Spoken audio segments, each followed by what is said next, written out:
ready? Yep. Here's your mic. I'm not sure I need it. Hey, folks. Glad you all came out. It's good to see some good old friends here that I haven't seen in a long time. We're going to get started here. And what we're going to do is start with the Statement of Unity, in which we read at every one of our meetings. And this is basically what the organizations, as most of you know, have to agree to before they can become a member of the Second Rainbow Coalition. The Second Rainbow Coalition was started as a, I guess, it actually started because of the first Rainbow Coalition. And you'll see in the movie here that the documentary going to show that how we were literally destroyed just about by the COINTELPRO, the state. And so I'm going to let the movie go because it pretty well explains itself. And then I'll come back and talk a little bit, and James will read a statement, and Kwame will get into the Second Rainbow Coalition. So glad you made it here, so we can start. Or, yeah. All foul to the people. All foul to the people. Thank you, comrade. First, let me thank Hy Thurman. This is a wonderful, wonderful opportunity to be in the presence of an elder that actually led the way in terms of this Rainbow Coalition. So thank you, Hy, and thank you to James Tracy. I know I haven't met you. You're somewhere in the crowd. There you go, for writing that wonderful book that explores the trajectory of the first Rainbow Coalition. All power to the people. Like Comrade Hy Thurman said, this statement right here embodies the principles of the Second Rainbow Coalition. It's anti-imperialist, anti-capitalist, anti-fascist, and I'm going to read it. And if you agree that you are one of those antis, then come on and join us. All power to the people. You're right, I don't need this. Oh, okay, all power to the people. All power to the people. The United States was founded as a colonial settler state based upon white supremacy and slavery, stealing the lands of the indigenous nations, breaking every treaty made with them, and confining them to, quote, reservations, concentration camps. As the country became more powerful, the eagle sunk its claws into other nations, making war on Mexico and grabbing its northern territories, involving Cuba, Puerto Rico, Hawaii, and the Philippines, and either annexing them outright or making them colonies or neo-colonies.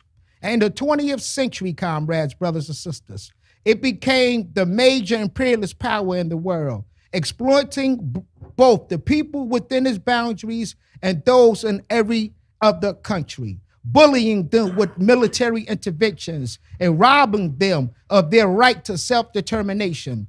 As Huey P. Newton once stated, we have two enemies to fight, racism and capitalism. Between the two, brothers and sisters and comrades, capitalism is primary. Racism is a byproduct of capitalism. The working people of the world of every ethnicity or nationality face a common enemy that is destroying life on earth. Our enemy is a small ruling class of property owners controlling most of the world's wealth and resources. All power to the people? All power to the people. Let me get some liveliness up in here. All power to the people? All power to the people. All power to the people? All power to the people. Boots on the ground? Boots on the ground. Boots on the ground? Boots on the ground. All power to the people. That's what I'm talking about. This is a revolutionary festival. This ain't a church. We're going to speak up and make some noise, right? All power to the people. All power to the people. We must have our basic needs met to live a good and meaningful life. Food, shelter, health care, education, freedom from oppression by the state, and peace with other nations. To obtain these essential things for life, we must have the power to see to it that the abundance that is available is shared equitably. Statement of unity of the Second Rainbow Coalition. The legacy of the First Rainbow Coalition dates back to its founding on April the 4th, 1969 by the original Black Panther Party. Excuse me, I apologize. By the original Black Panther Party, original Young Lords, and Young Patriots Organization. A number of other organizations joined the coalition not too long afterwards, such as the American Indian Movement, Brown Beret, Rising Up Angry, the Red Guards, and others.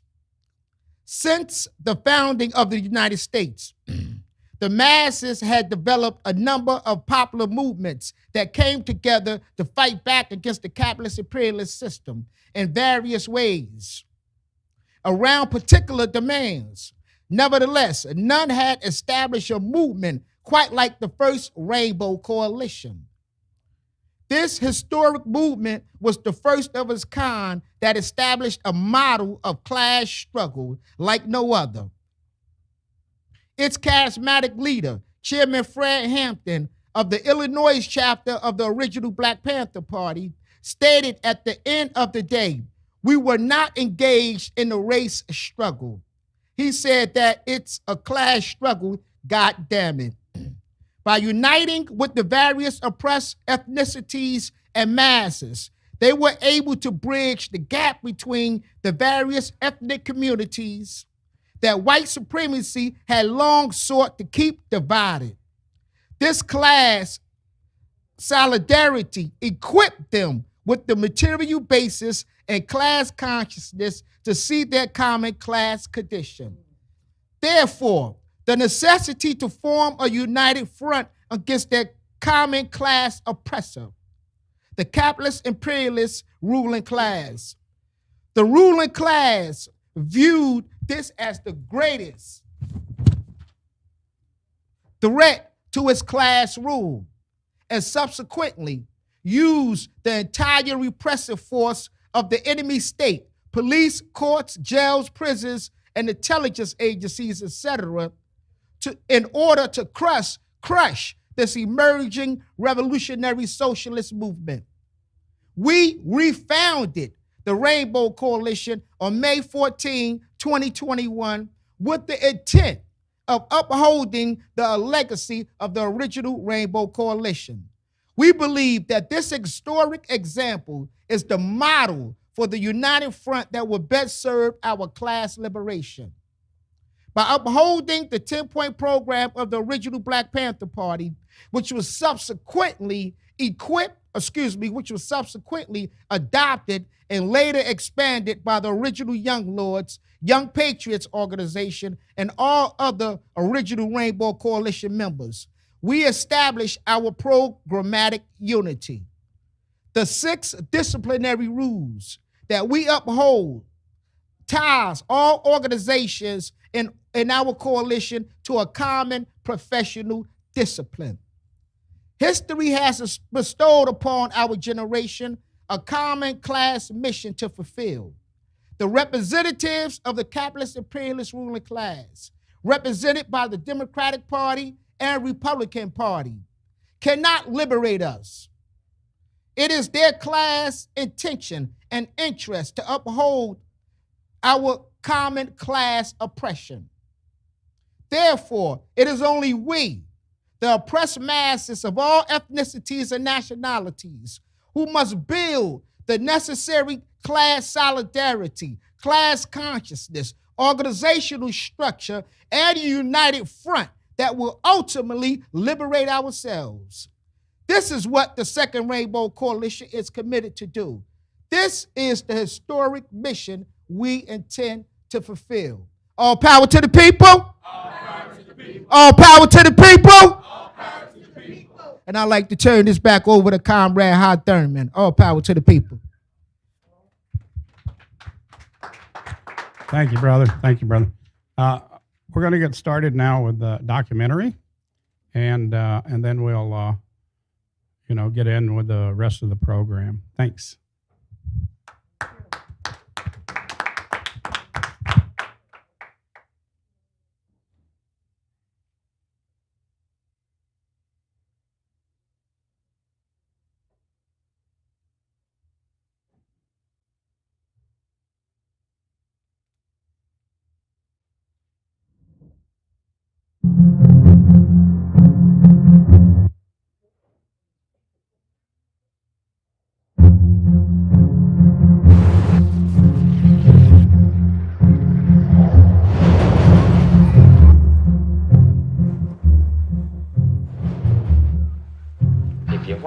right. If you're black, stay back. But I don't think the majority of them know how to live like the white people. Well, like I say, there's a place for them. They have their own place. They can stay there. It's in Chicago. We have no ghetto, and we have no Negro ghetto. Chicago has the largest concentration of Negroes in an urban ghetto of any major city in the United States. The biggest and most serious problem confronting the city of Chicago is her race problem. You think we're going to have racial warfare? I certainly see that coming. We need to teach the employees we are citizens that we deserve the same respect. You see, people are learning to struggle together, people are learning to fight together.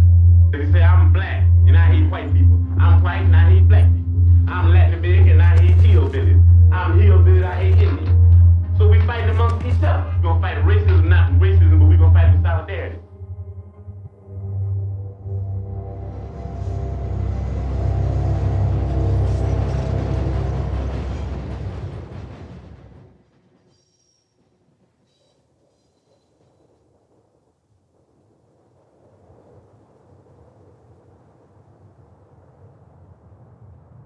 When I was young, I did everything all the other gang members did, and I would get into a lot of trouble. A rough kid.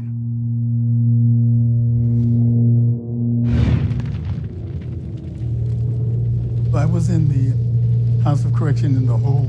Martin Luther King gets killed, and the rioters are coming into the jail in mass.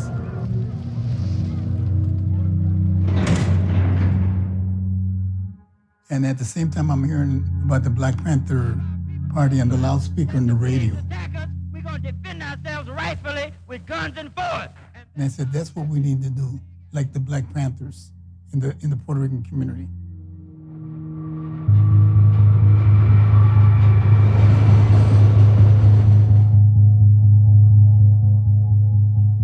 People call me Bobby Lee, Bob Lee, but my birth name is Robert E. Lee Jr. III. In the black community, it's like naming a Jewish kid Adolf Hitler. You're gonna have a lot of fights. I was born in Houston, Fifth Ward. You were told how not to stare at white people, get off and get over when you saw them coming down the street. You were aware that when you left home, you left your community, you could be killed, you could be beaten. Arrived in Chicago. No, Chicago was no different. It was segregated.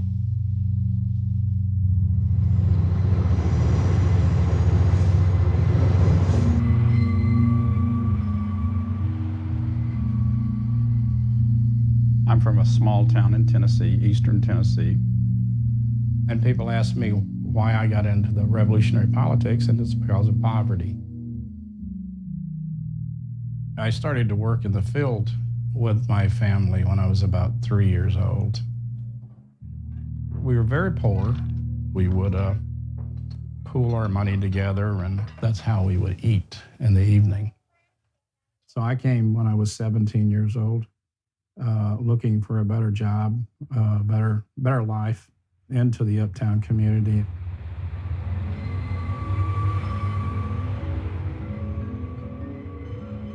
Chicago was a really important migrant destination. It was attracting a lot of Southern African Americans, Southern whites, and Puerto Ricans from the island. There was this perception that there were really good wages to be had in Chicago. They were encountering a white ethnic population that had already been settled there for many decades.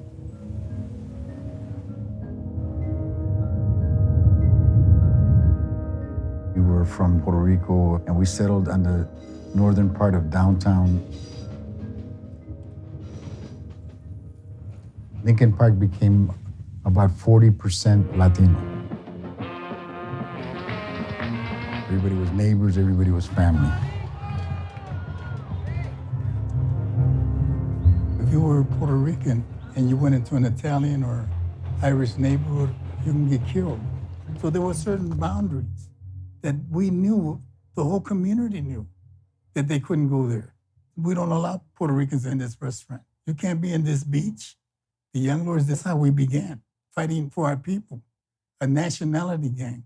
And the Young Lords went looking for the fight. We went to Benny's Pizzeria and demanded to be served, or going to the beach and cracking open heads with beer bottles, just so that we can go to the beach. And then there was West Side Story, the first movie about Puerto Ricans. And so all the Young Lords went to the Biograph Theater, and that's where we got our colors, the Puerto Rican gang in the movie. Everybody went and used red dye and had their shirts purple, and that became our colors.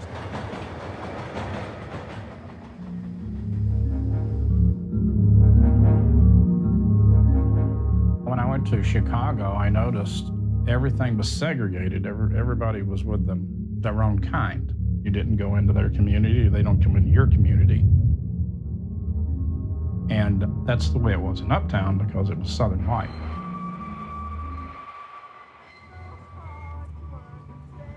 Well, the Uptown area was a slum. It was a, ghetto.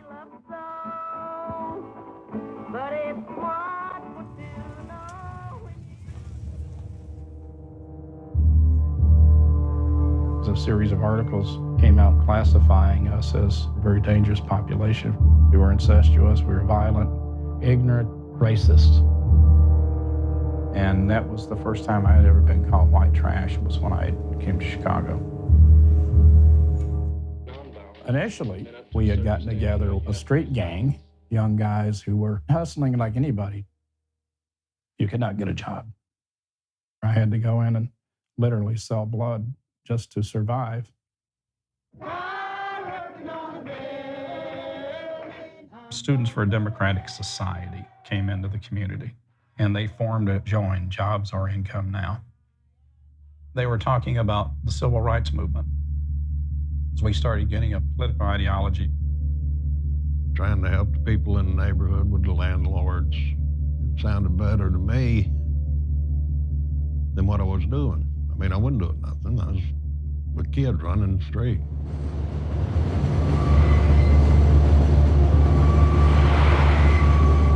want to show you what has happened to the neighborhoods surrounding the Negro community. This is the Negro community as it existed in 1950. Now, the green color is the Negro community as it existed in 1960. It doubles its size. This area cannot take any Negroes because it will be inundated and never integrated. We're not going to take it.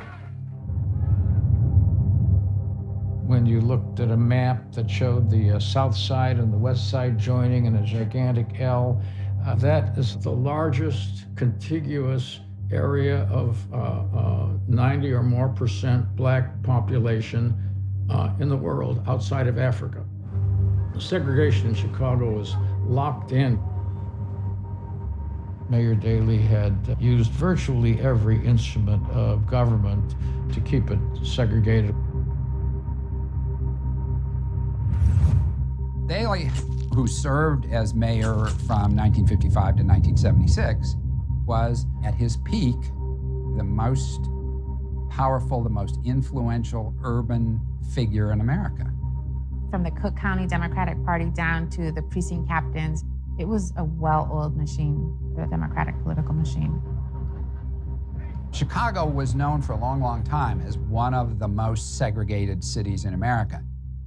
What Daley did is not to challenge that on any level, and that was very important for him politically because so much of his base were extremely resistant to the idea of blacks moving into their neighborhoods, and Daley served their interests. Now is the time to get rid of the slums and ghettos of Chicago. Now is the time. We must realize that there must be alliances now between Negroes and white people of goodwill. Get rid of poverty that inculcates so much of our nation.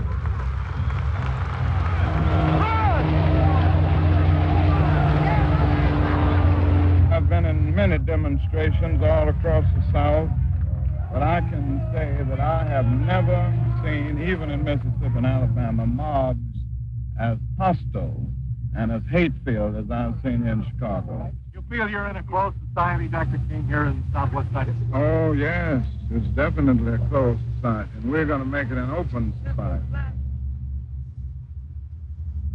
The white flight went to the suburbs to flee minorities coming into the communities. And Mayor Daley wanted to bring them back into the city. Urban renewal was a racist plan and supported by the federal government with funds. I would hope that tomorrow every slum building in Chicago would be demolished and we'd have a decent home for every family. This is the aim of the present administration, and we're going to go through with it. We were just talking on the street corner and at the bars about how the neighborhood was changing in that. And then we found out about a meeting at the Community Conservation Council. We walked in there was a model display. There's areas that are vacant, and these were Puerto Rican areas. And we saw nothing but about 12 white men there directing the meeting, so we told them, no more meetings here unless you have Black, Latino, and poor white representation on your council. And they looked at us like we were crazy. So to prove our point, we picked up chairs and started throwing them around, tore up all the plumbing, trashed the entire place. We shut down the Department of Urban Renewal for about 3 months. That was a victory. I come from a people in the neighborhood that never worried about threats from anyone. I mean, as far as I'm concerned, there'll be law and order in this town as long as I'm mayor. What were you doing when this rookie cop hit you? I wasn't doing anything. Police brutality. Police everywhere aggravating everybody. And just any reason to get us in that police station. And they had a bench with the handcuff on the side so they can cuff you and beat the shit out of you with a phone book or whatever they wanted to hit you with, as long as they didn't leave any marks. They were free to do their own activities, whatever they want, to treat people any way they wanted to treat them. And we knew that we could either give up or we could fight, so we decided we'd fight. You would get beat up before you even walked into jail. I just got beat up, that was it. And I had to accept it. Who do I complain to?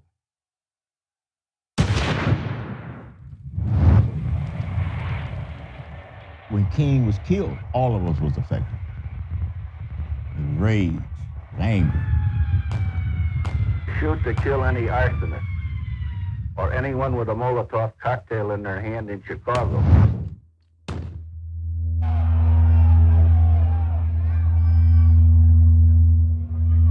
Daley showed his power through the use of his police during the Democratic Convention in 1968. That was Daley. No one lost their lives in Chicago. And all I did was what I thought was my duty under the Constitution and under my oath of office. I've never tolerated brutality. The Democratic Convention, we had seen the hippies being beat in Lincoln Park. We could relate to that. What was going on in the Vietnam War, Martin Luther King and Malcolm X being killed, our families being evicted from their homes, all that affected us and awakened us. The young boys started transforming themselves from a gang into a human rights movement. The mission was self-determination for Puerto Rico. That meant that we were powerful as a people, as a nation, to promote a sense of pride for being Puerto Rican. And we wanted neighborhood empowerment.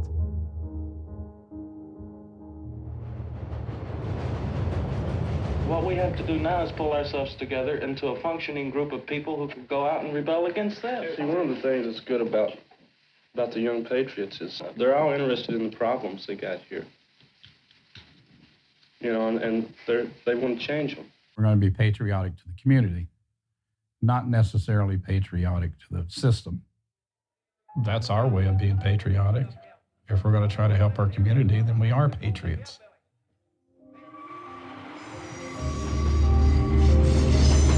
I'm the deputy chair chairman of the state of Illinois Black Panther Party, Fred Hampton. We're not a racist organization because we understand that racism is an excuse used for capitalism. It's a byproduct of capitalism. Fred was such a powerful speaker that, once people heard Fred speak, they were just, drawn. We want freedom. We want the power to determine our own destiny. That's the first point. We want true education, decent housing. We want people to have fair trials with a jury of their peers. We want an end to police brutality. Pretty much the same things that ring true now, unfortunately. Everybody in the state of Illinois is going to have to be involved or even around the revolution because we're going to have one. For all of us in the party, Fred Hampton was someone we all respected. The Black Panther Party this time is a political self-defense, military, armed political unit. That's the definition of the Black Panther Party. You could touch Fred. He was a servant leader, read a lot, and I was very impressed. There's no educational program here? No. Fred came to me as his field secretary.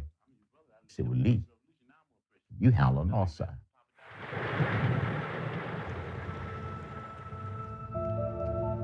One day, Bob Lee said, hey man, I want you to take a ride with me tonight.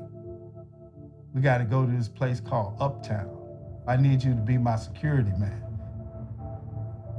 They were poor, man. Well, I'm talking about a slum. You could smell it. See, you could smell a slum.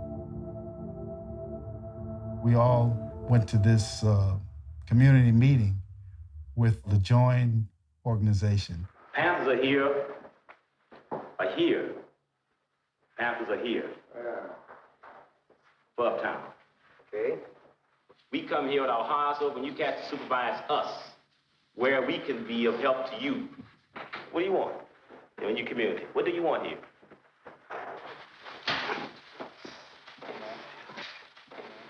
Are you afraid of pain? You want to take berets off, man, or what, man? There were a lot of suspicions about the Black Panthers, that they were gun-carrying terrorists. It was a scenario that I had never been in before. I see some guys with Confederate flag patches. I was a little concerned. The thing we got to deal with is concept of poverty, man. We got to reach the color thing.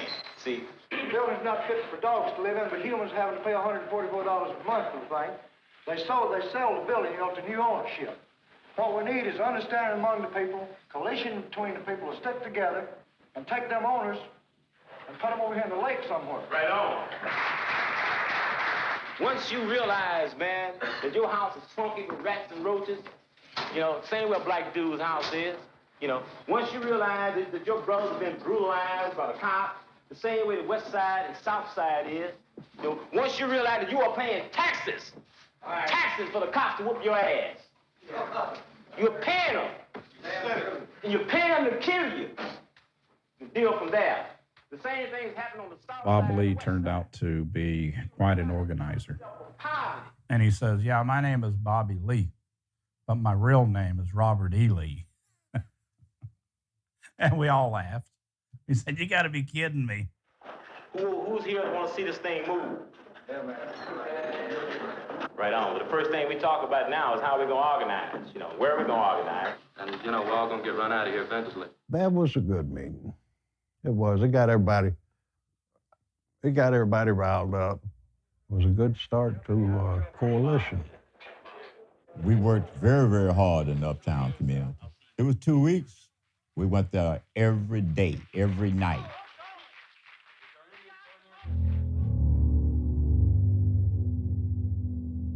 Here's a white community asking for help from the Black Panther Party, man. I knew that this was serious.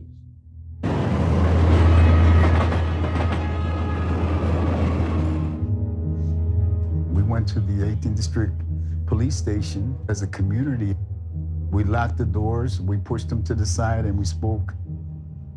So it was a non-violent takeover of the police workshop meeting. The very next day, it came out in the news, and that's when we met Fred Hampton. We were talking about how we can work together. Then they told us about the Young Patriots on the north side. We said that we would work with anybody and form coalition with anybody that has revolution on their mind. We called a coalition meeting.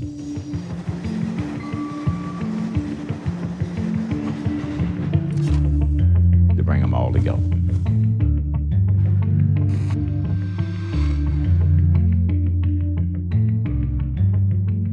It came together, man. We all sit together. Boys, you look good, boy.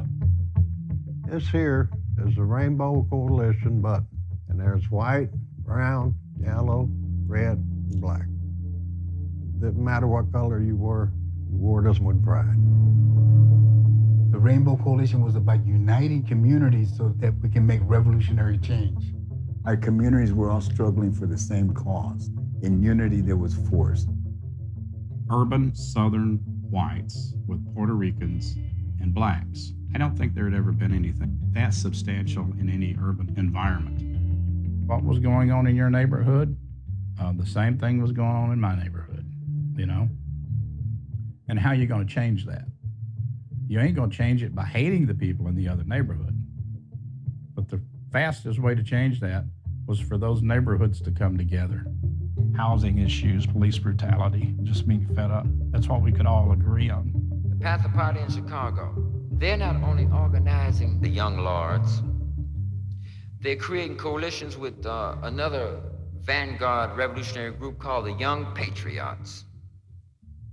Poor white people have begun to relate to the 10-point platform and program of the Black Panther Party. The young Appalachian white people. That flag meant blood, murder. Who the fuck wanted to be around that flag, man?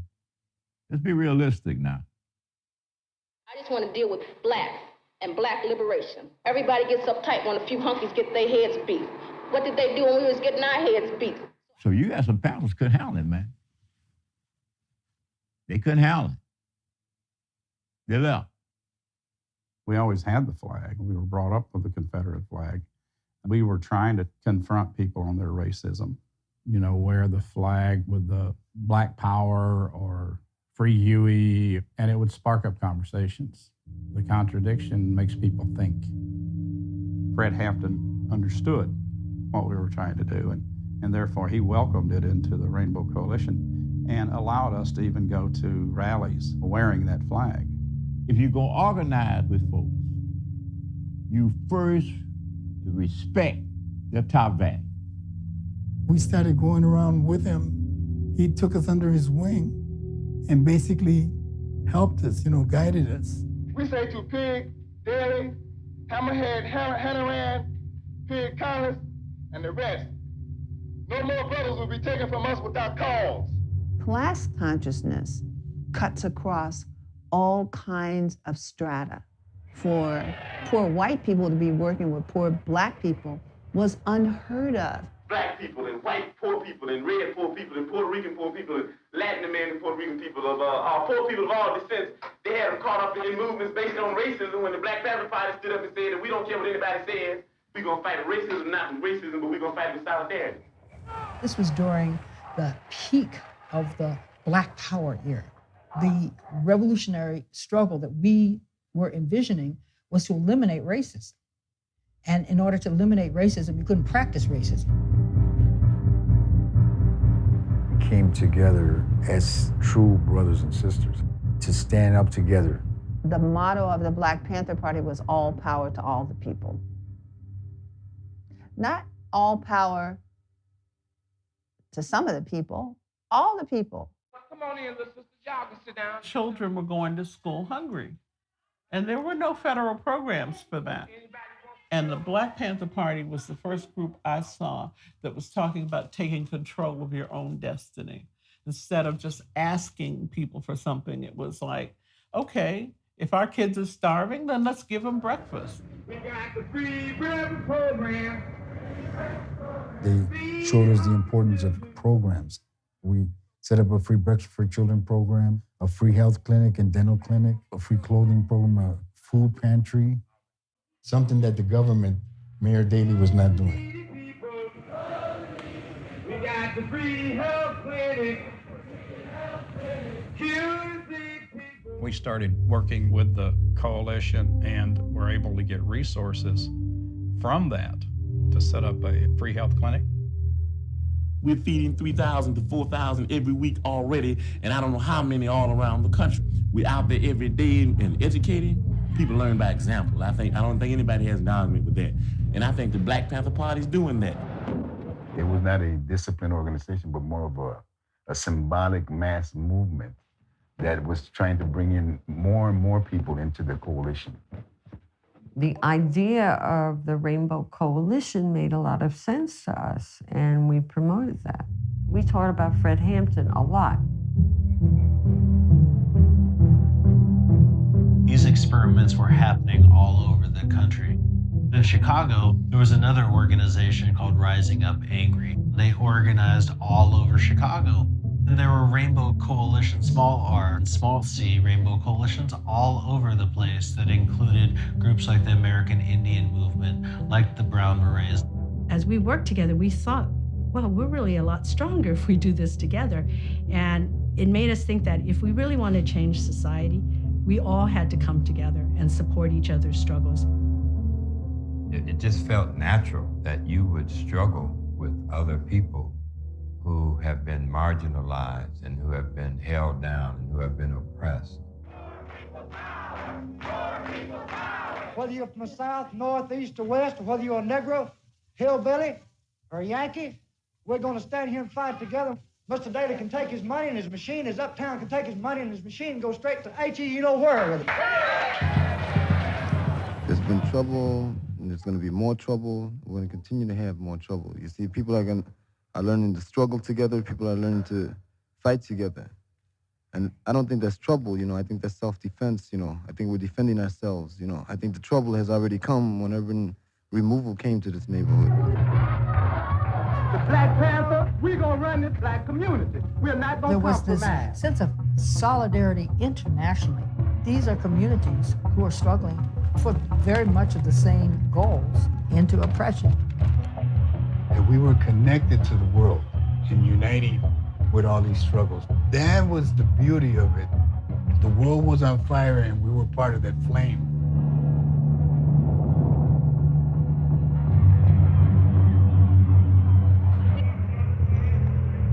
It appeared to me they wanted the white community to think that they could be violent if they had to on behalf of their people, so don't mess with our people. They were meant to scare the police. But it was turned against them. It played right into the hands of Daley to say, you see how these violent people are? We're talking about revolution. This was a complete challenge to the structure. You know, it wasn't saying, let us in. That was not, you know, that was not the position of the Rainbow Coalition. We didn't want in, so he didn't have a handle on us.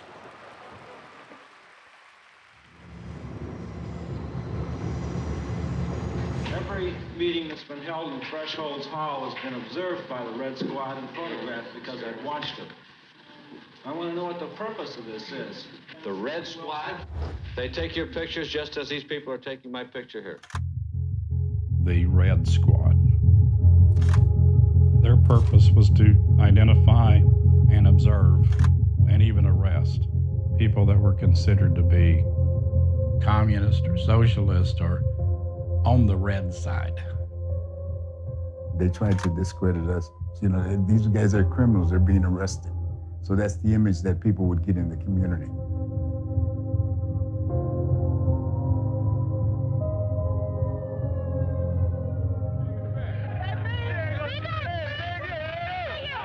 Police department's gang intelligence unit. The unit that I was in formed a Panther Squad. We were at this particular rally. Some kind of way the grumbling was, there's a lot of pigs in here, you know? So from the front of the room, Fred Hampton said, will the pigs please leave?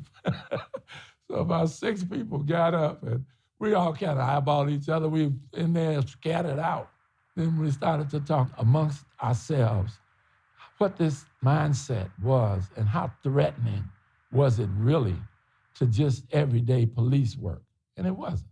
It was a threat to misconduct. It really was.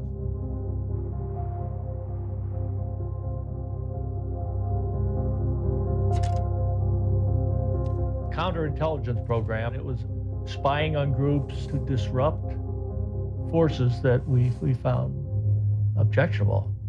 That's what we did. The good word is neutralize. Black Panthers, all these groups, they were the enemy. There was a mindset, we were gonna lose the country. It's us versus them. And we worked with the police, but we all generally thought the same way.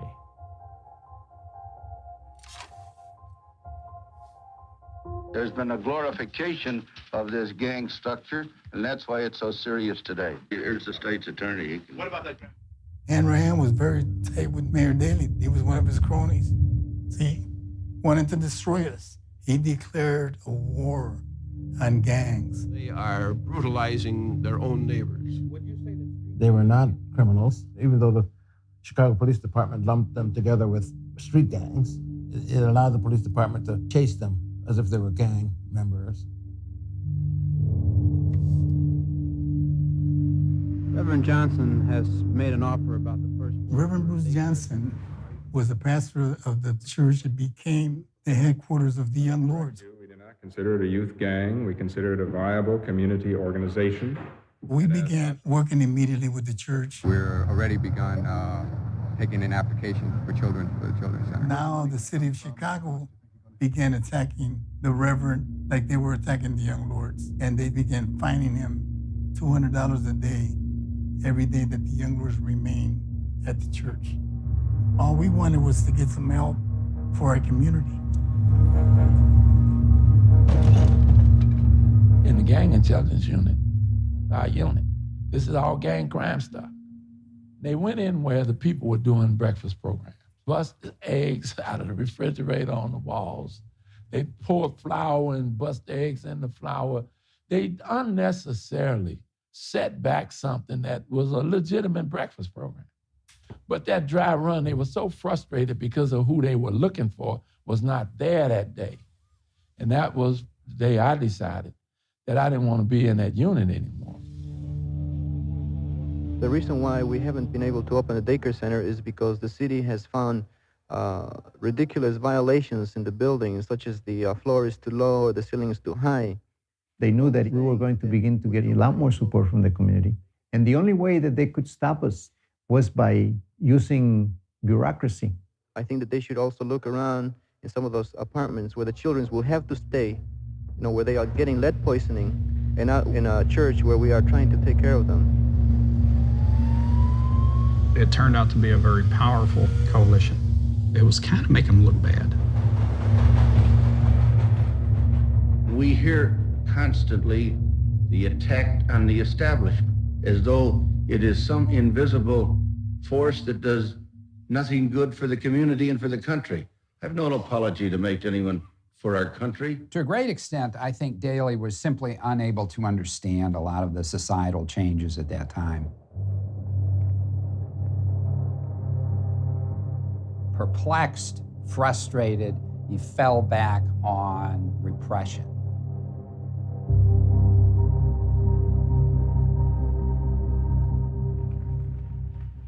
This three-day conference may well be the turning point for what has up to this point been an increasing but loosely organized revolutionary phenomenon that will probably streamline and solidify what is now called the movement. Now, we come from Chi-Town. We come from a monster. We come from a monster. And the jaws of the monster in Chicago are grinding up the flesh and spitting out the blood. The poor and oppressed people, blacks, the South Side, the West Side, and the browns on the North Side, the reds and the yellows, and yes, the whites. And we got together, the Young Lords and the Young Patriots Black Panther Party in Illinois, and we just said, now, what are we gonna do? We said, we're gonna intensify the struggle, motherfucker.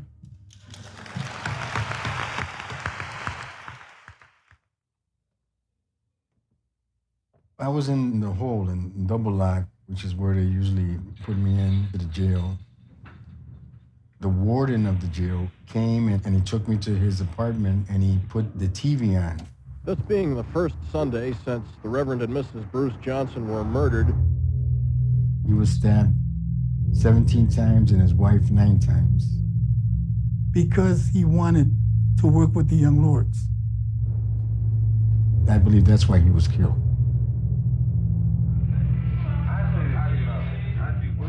We're praying that Hanrahan leads the charge.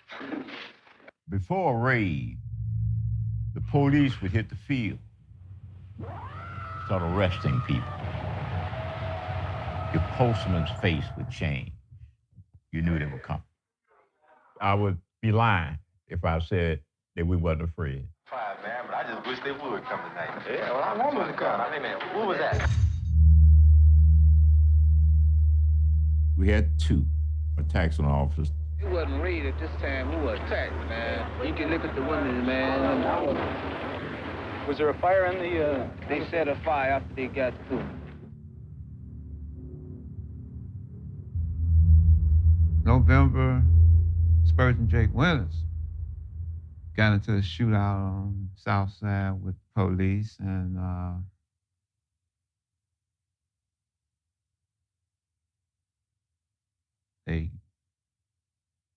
he shot 2 police who died, and they shot him about 1,000 times.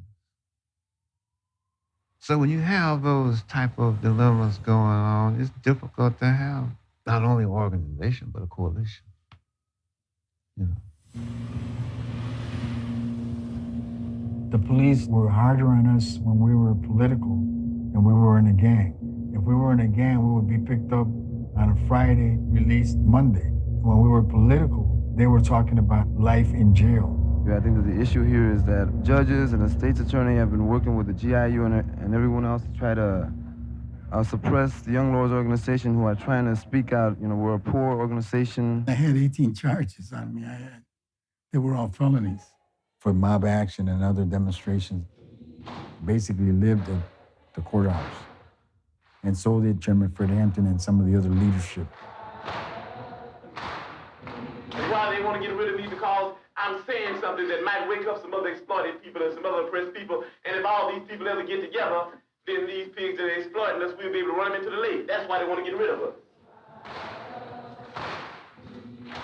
We went to jail together. They put us in the same hole to segregate us from the rest of the population. They were afraid that we would organize the rest of the jail population. I'm out on an appeal for trumped-up robbery, and we got around 9 people still locked up in jail. Not a question of nonviolence or violence. The question is between resistance to this fascism or either non-existence within fascism. COINTELPRO, one of the aspects of that program was to prevent the rise of what they call a messiah that could have the ability and charisma to bring together and to further empower groups. All power to all people. We say white power to white people. Brown power to brown people. Yellow power to yellow people. Black power to black people. X power to those that we left out.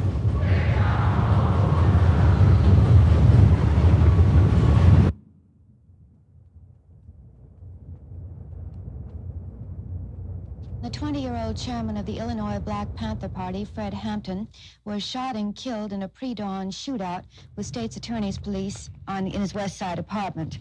Another party member, 22-year-old Mark Clark of Peoria, also died in the shootout. Chicago Police, COINTELPRO, Red Squad, they were all collectively responsible for the murder of Fred Hampton and Mark Clark and the wounding of others. Chicago Police took them out. If they didn't want you around, you weren't going to be around. That's the way it worked back then. And it was scary. I went home, got my gun out, and I sat there. And I sat there and waited. I didn't know what the next move was going to be. Nobody did. When Fred Hampton was killed around 4 o'clock in the morning, they were calling us. That's when I found out about it. And we took a group to the apartment. People from all over the city came to be witnesses in case the police came back to remove any items.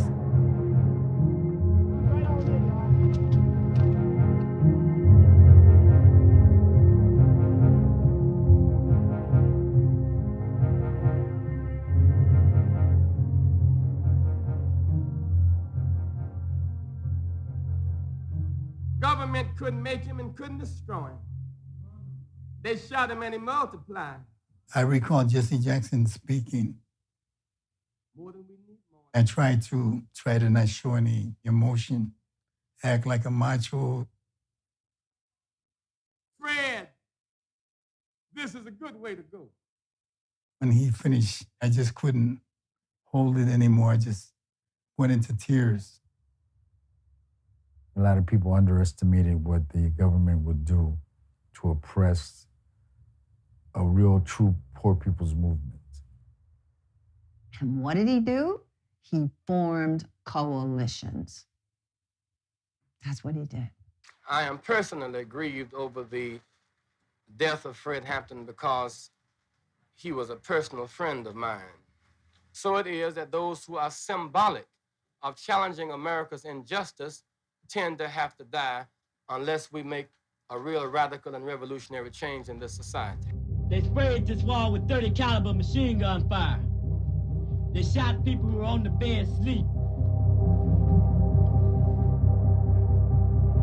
The physical appearance of this apartment does not reveal any shooting out or reveal shooting in.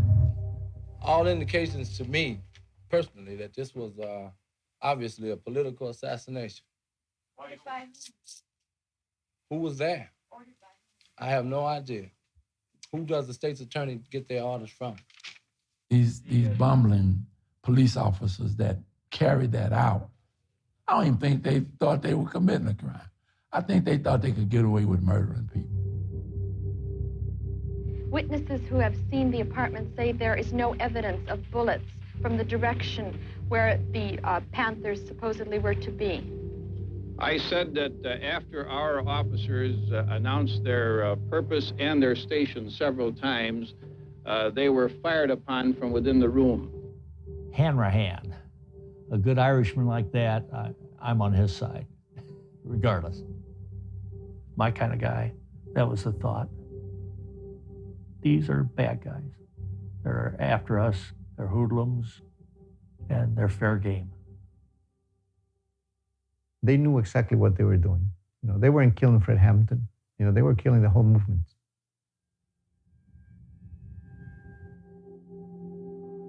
People were confused. There was chaos. People didn't know which way to go. People began to turn on each other. And it forced us as an organization to completely go underground. If Cha-Cha is on the ground, Fred dead, they created the nexus. So it was a downtime, man. It was bad.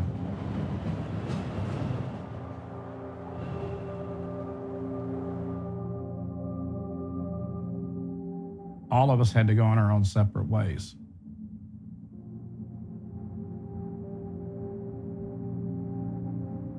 I had gone back to my hometown and had gotten harassed there. They considered me to be a communist. It always followed us around everywhere we were. Everybody was losing contact. Everybody was spreading all over the country. A lot of areas were displaced, you know, gentrified, so people had to move. So we lost contact for many years. Bit by bit, we were regaining some of the contacts back.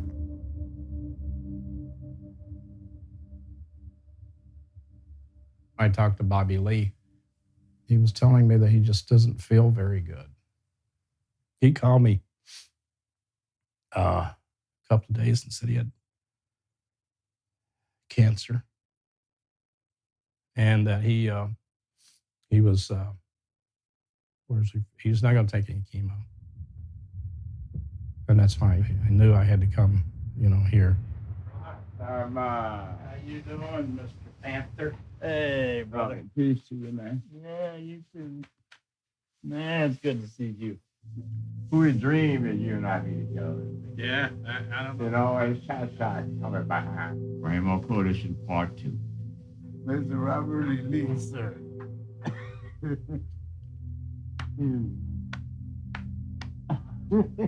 All parts of the people, man. This is it? Oh, yeah. How Fred was said, you can kill a revolutionary, but you can't kill revolution. And we're an example of that. All power to the people. These are the warriors. They in the room. You have white Panthers and you have Black Panthers. You have Puerto Rican Panthers too. They're just called Young Lords. They're just a subsidiary. We didn't know that we were going to be lifelong friends, but we've ended up being lifelong friends.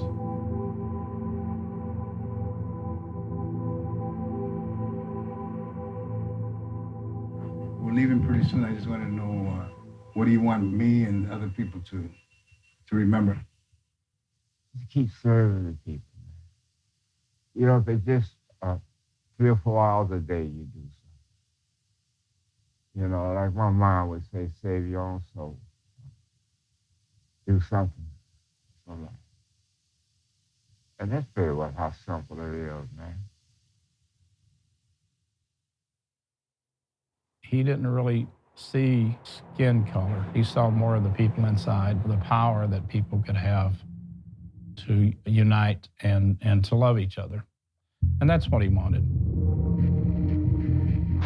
It was a display of violence that caused a state of emergency to be issued in Virginia.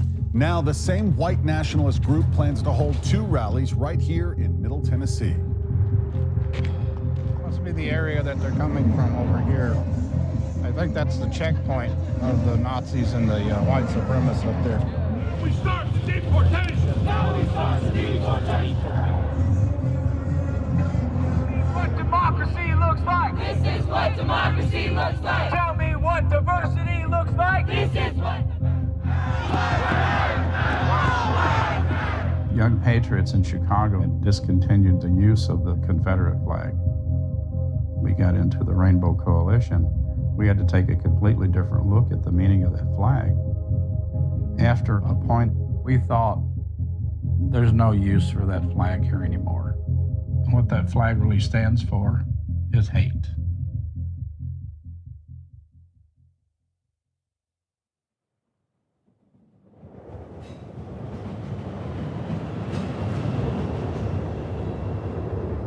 On December 4th, 1972, I ended up turning myself in, which was the day Fred Hampton was killed. Intentionally turned myself in to let people know that the reason I was coming back was to continue our movement, the Rainbow Coalition.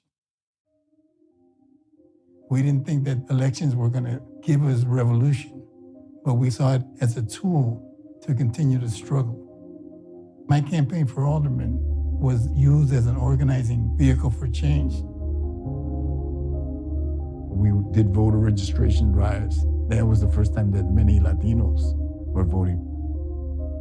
Hanrahan, he was on the ballot to run for re-election.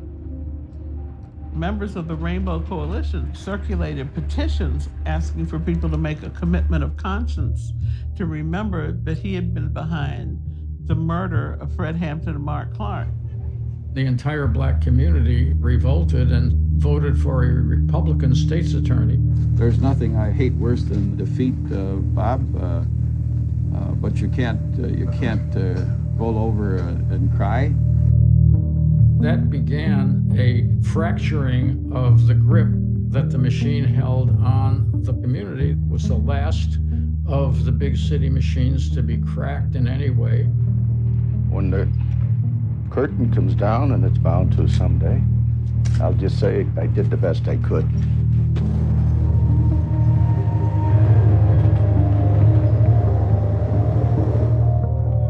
That concept of the Rainbow Coalition, it brought a lot of people together. The concept helped elect Harold Washington mayor of Chicago. Blacks, whites, Hispanics have joined hands to form a new democratic coalition. The Rainbow Coalition, it presented a possibility. You know, it gave us a vision for what could be in terms of interracial politics. Our flag is red, white, and blue, but our nation is rainbow. Red, yellow, brown, black, and white. They are the members of what Jesse Jackson calls his Rainbow Coalition. The idea of the rainbow, I think that was a beautiful, beautiful notion of repudiating racism. That groups could acknowledge their common problems despite the huge legacy of racial antagonism and racial hostility that existed in a place like Chicago. It's phenomenal. I think that the time will come when the people themselves will take the power that belongs to them to their hands and move. Racial profiling has to stop, Mr. Speaker. Just because someone wears a hoodie does not make them a hoodlum. Barack Obama came to Chicago because he heard about the rainbow politics in Harold Washington. I think at the time we had some romantic notion of what the revolution would be.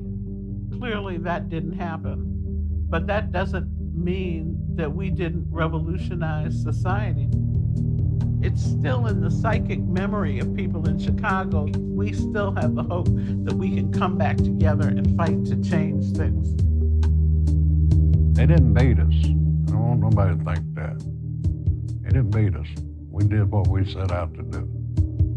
We made a better community.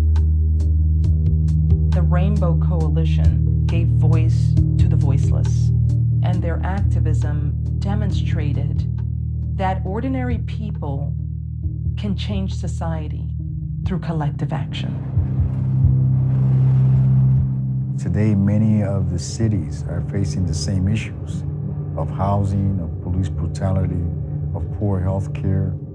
The Rainbow Coalition is symbolic because we prove that it can work. Multi-ethnic people together fighting for a common cause.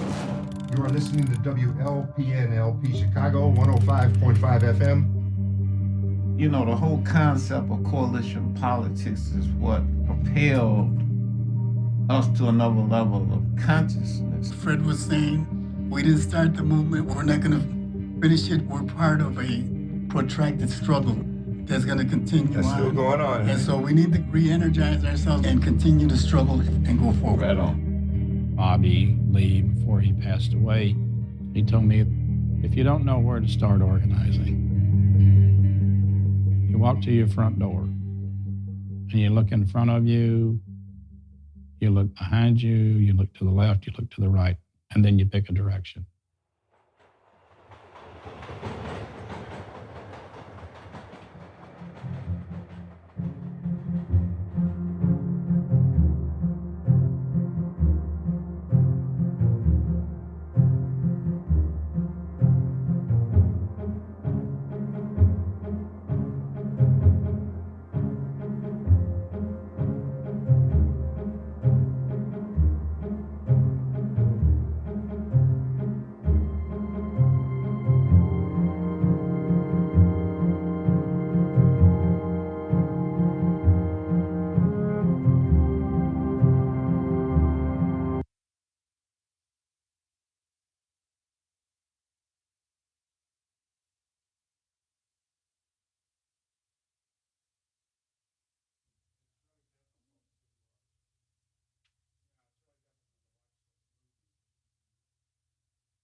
It's really difficult to watch this movie, and because every time I watch it, you know, there's so many of my friends that are not here. They were murdered, you know. They were murdered just because they believed that they could make society a better for the oppressed people. And some of the people that you see in there have gone. All of our organizations, and I know some of you have heard this before, some of the members of our organizations, every one of the organizations had been killed, had been jailed falsely. And the particular man in this this film, the older man that said he should take the landlords and throw them in the lake, he got his throat cut. He's dead. We had some other individual that worked with the Young Patriots and Rising Up Angry. He was shot execution style. And so there were many more, and we talk about how far, this fascist capitalist system will go just to end a movement, because they were so afraid that this movement might grow, and it had the potential to grow. And this is why they murdered people, and they got away with it. And all of you remember that Fred Hampton was murdered. There were 2 trials charging the FBI and the Chicago police conspiring to murder him. They lost twice. The cops lost twice, and awarded the decision to Fred Hampton's family. Nobody went to jail. But what they did do was they took all the records that they could find of the Rainbow Coalition and locked them away for years in the Chicago History Museum, and no one could really get to them. They're coming out now. We're finding out a lot of things that we suspected. Those orders basically for Fred Hampton's death came directly from the FBI. Chicago pulled it off, and they stopped our movement. But they didn't stop our movement. It kept going, because as you can see, when some of us were underground, that Harold Washington was elected, and that was one of the purposes of the rainbow politic. To fill into some of the other holes that's not in this movie, and what the Young Patriots were doing, we were extremely active in our community. We, of course, had our free breakfast program, and we had, a health clinic, and we got involved with Northeastern Illinois University and did a higher education program. These are things you don't see that we were embedded in doing, as well as working with some of the other organizations. We proposed a People's Village, which was an alternative to Mayor Daley's community college that he was putting into the uptown community. And that was just to destroy the community, because that's his tactic. He would put in an institution in these communities when he wanted to get rid of the people.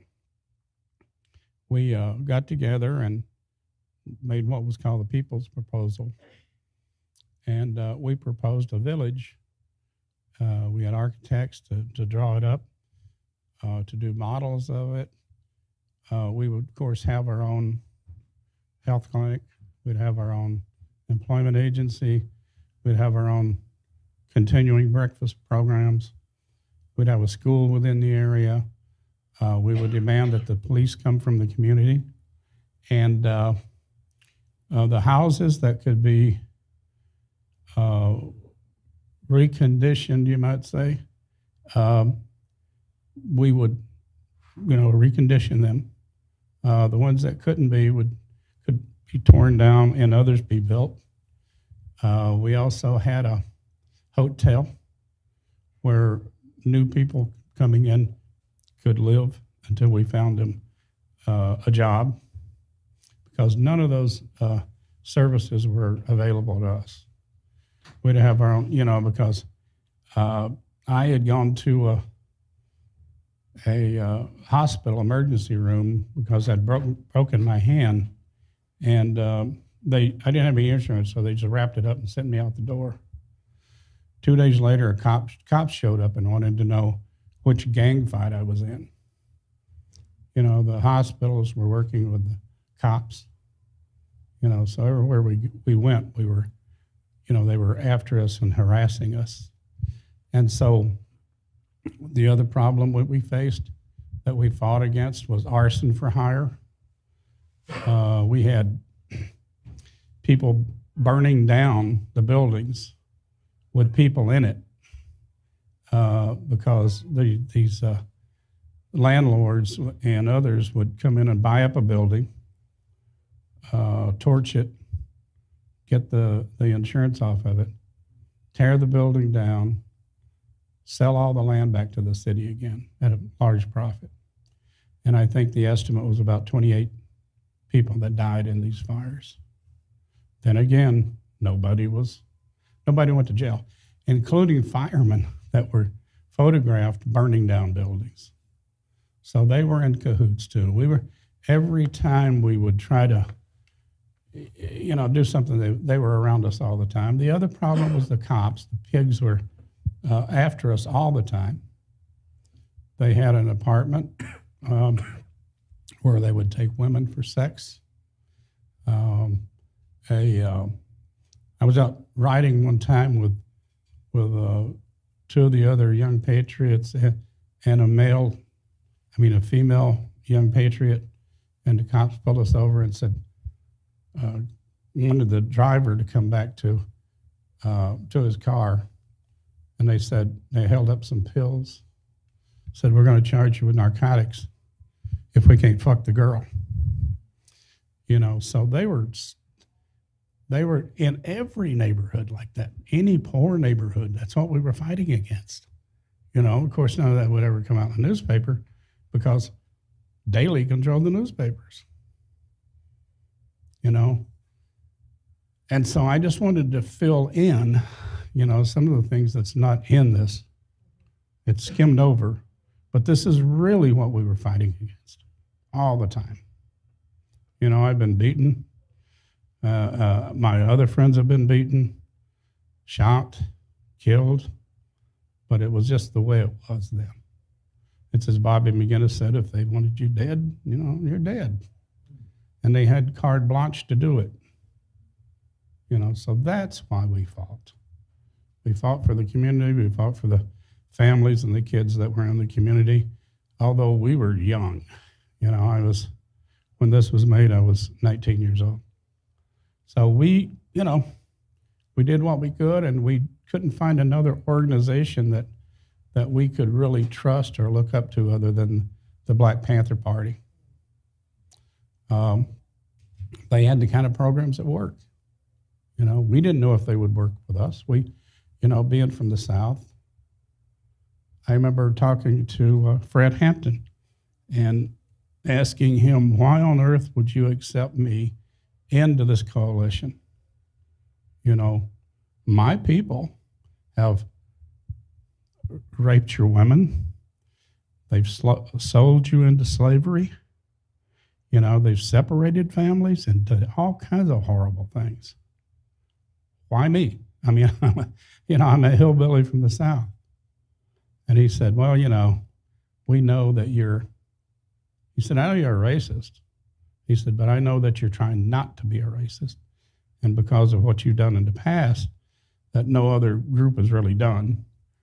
So he said, I welcome you into this Rainbow Coalition because we're not going to have a revolution without you, and you're going to be equal in this revolution. And so, you know, a movement's not a movement if it's not moving. Come on. So we kept this movement going. We're trying to speed up this movement now with the second Rainbow Coalition. You know, and this is where it's all at now. You know, I think we can reach people even around the world in this coalition. You know, so I'm so happy to be alive to see it happen again. You know, I really am. I never thought I'd make it, but I did. So, the only thing I got to say is, fuck Mayor Daley. Fuck the FBI. Fuck the state. Fuck the state. We can be beaten. We can be beaten down, but we're not going to stay down. That's right. All right. Thank you so much. I want to get James Tracy is wanting to say something here too. Okay. James is a good old buddy of mine. As a matter of fact, if it wasn't for him, I wouldn't probably written my book. It used to be 700 pages, but then he found an editor. Yeah, and he gave me all kinds of hints on how to do it, and I'm so happy that he did. And he wrote this book called Hillbilly Nationalists. If you haven't written this book, you should, because it's the first book that really brought out the Young Patriots and what we were doing. Okay, so James. Up until a few days ago, I was also the minister of button making for the Second Rainbow Coalition. But they got a new one out that looks pretty good too, that I did not make. So I asked Hy if I could read a small passage from this book to honor Bob Lee. Once I interviewed Bob Lee, I interviewed him about 3 or 4 times formally, but he would call me every Wednesday to, when's the damn book coming out? But this is about one of the first meetings that Bob Lee ever went to with the Patriots. And to me, it really brings together not only Bob Lee's beautiful spirit, but the spirit of the Rainbow Coalition. Late one spring evening, Bob Lee, field secretary for the Chicago Black Panthers, stood in a North Chicago church where the Panthers and the Patriots were supposed to spend the evening hammering out political points of unity. Instead, Lee and the Patriots spent the whole meeting trying to convince poor white residents that the Panthers were allies and not threats. The crowd of uptown residents alternated between silence and vocal resistance to the proposal. Exhausted and knowing that the scene would be repeated on his own turf at a Panthers meeting later that night, Lee needed to get outside and take a walk. But outside the church, Lee's instinct told him he was being followed. He realized he made a big mistake by leaving alone. Almost immediately, 2 police officers approached him from behind. "You know what to do," they demanded, and Lee put his hands up against the wall. Soon, he was inside the squad car with a sneaking suspicion he wasn't going to be cited and released down at the station. Looking up, he saw Patriots Chairman William Fessman ushering men, women, and children out of the church. Were they just hurrying home? Did they see him in the squad car? They did, and with no hesitation, the entire community surrounded the car and began to yell at the police, demanding Lee's arrest. He was awestruck at every single person from inside the church rallied in his defense. Despite their fear about inviting black radicals into the community and long-held misunderstandings about the intent of black liberation, there was one thing that poor whites in Uptown understood. The police were a common enemy. The cops let Lee go, unplanned and spontaneous, but fully aware of the risk. The Patriots rank and file helped unarrest a virtual stranger. As Lee put it, "I will never forget looking at all those brave white motherfuckers standing in the light of the police car, staring in the face of death." This proved the first of many risks the Patriots took as they tried to carve out militant opposition to racism and capitalism in poor white communities, building rapport with razor-sharp insight and unwavering patience. For a few weeks, he lived alongside the Patriots in Uptown. He advised them on setting up community programs and chipped away at people's ignorance, one home-cooked meal at a time. "I had to run with those cats, break bread with them, hang out in the pool hall," Lee said. "I had to lay down on their couch in their neighborhood. Then I had to invite them into mine." All power to the people. Thank you, comrades.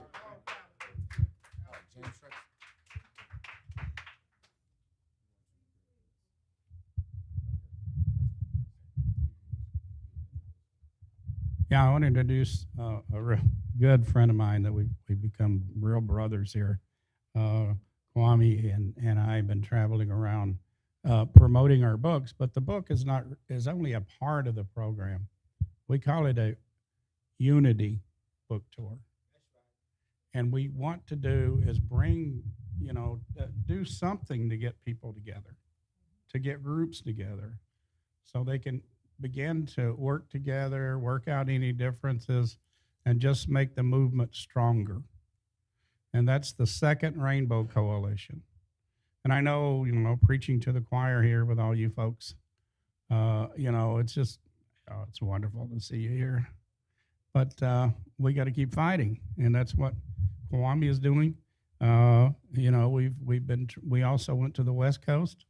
It was a very successful, tour. We're going to be planning a Midwest, and and keep promoting our book as much as we can, but also really promoting the commonalities that people have, and solidarity, and classism. Okay, and here's Kwame. Yeah. So this is going to be a little different today because there's a lot of our coalition members here. I'm going to have them come up in a second. I'm only going to read one passage because I want to have a dynamic going on where the audience can ask some of the coalition members questions, and we can confer the Second Rainbow Coalition, the First Rainbow Coalition, and have a real dialogue about where we go going forward. You know what I mean? What I want to see come out of this is the East Coast come together and show that principle unity of the Second Rainbow Coalition, working on different issues together, different social contradictions that y'all can unite around, no matter if it's in Philadelphia, Newark, New Haven, Rhode Island, coming together around some of these issues and tackling these issues together, because this is really what it's about. I'm only gonna read, like I said, one passage from my book. I read this one because I want to show people that I'm just like you, and I might even been more ignorant than you, But it's a process. I always say that we wake up at different times of the day. It's the same way with consciousness. You know what I mean? And so we have to understand. UEP News said revolution is not a action. It's not an event. It's a process, and it was a process for me.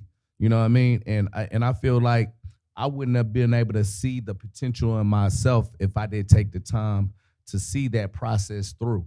You know what I mean? I named this book My Search for Answers, Truth and Meaning, because throughout it, I'm searching for answers. I couldn't put a circle around it. But once I did, then I realized what I have to dedicate my life to. We the modern day slaves. And I'm not ashamed to admit that's what we are. I recognize that. And that's what makes me feel like we have to fight for our liberation, because I'm not content with this. I did 18 years in prison. So to come out here, and this the irony of it, I went in prison to find out when I got out, I was still in the prison. You know what I mean? I didn't see I was in a prison before.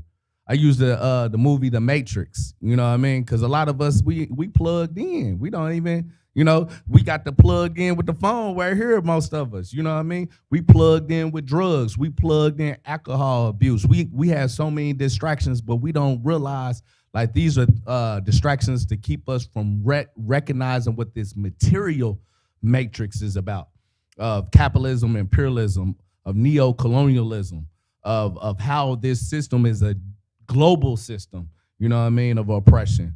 So I want to read this passage from my book, and then I'm going to invite some of the other leaders of the coalition up here. But I want you to pay attention to my mind frame at this time. And when I had that aha moment that brought me to this trajectory with my life, where I'd be sitting here with James Tracy and Hy Thurman, two individuals that's contributed to this movement in various ways. James Tracy's book probably was one of the most powerful books I read about the white community organizing If you haven't read his book, you got to read his book too. You know what I mean? It really gave me a deeper insight of the different ways that historically the white community saw themselves in their own self-determination. Sometimes we minimize the poor whites' self-determination. Their self-determination is just important as all the rest of ours, because we can't achieve class liberation without the white community recognizing their self-determination should be respected too. They've been oppressed too. It might not be a racial oppression, but that class oppression comes in so many different forms that keeps them alienated from this system as well. So I want to start with this. This is my chapter, The Shoe. I'm on a Supermax unit at this time. I don't want this to spill all over the place. It's a nice stage. And I want to keep all my book money funds for me. So I went to the shoe. Me and a friend of mine ended up beating up a correctional officer. So it says, it was around this time that I really started turning to books. Buddy, which was my friend in prison with me at the time, Buddy initially piqued my interest while we were in the general population together. I had to call him coming back from the general library with a few books in his hand. Somewhat amused, I asked him what he was doing with those books. He said he was educating himself. That's when I learned that he was illiterate before he caught his case. While he was in the county jail, he taught himself how to read and write. Once he got to Wabash Valley Correctional Facility, he continued his self-education by reading books in the general library. I was impressed by him teaching himself how to read and write, but I didn't understand why he felt the need to read books about Black history and Black consciousness. To me, I viewed that as becoming institutionalized. The way I view life at this juncture was that nobody could tell me anything in a book if they hadn't walked in my shoes literally. All that Black consciousness, Black power shit, I viewed as being subjects I had no interest in learning about. I didn't want to learn about our history because what I figured at the time was that we really didn't have any substantial history. I always viewed our history as starting with slavery and ending with the civil rights movement. At least that's what they implied in all the schools that I had attended growing up. This unusual conversation with Buddy ended with him giving me a fictional hood book by Donald Goines. I think the book was Black Gangster. Initially, he tried to give me a Black consciousness book, but I outright rejected that. I told him, bro, I'm not on none of that Black power, Nation of Islam shit, period. I wasn't trying to go to prison and leave drastically different than I had arrived. I wasn't trying to convert to Islam, change my name, and wear afros when I got out. I thought all that shit was for the birds. The only thing I was trying to do was survive prison and make it back to the streets one day. That's all.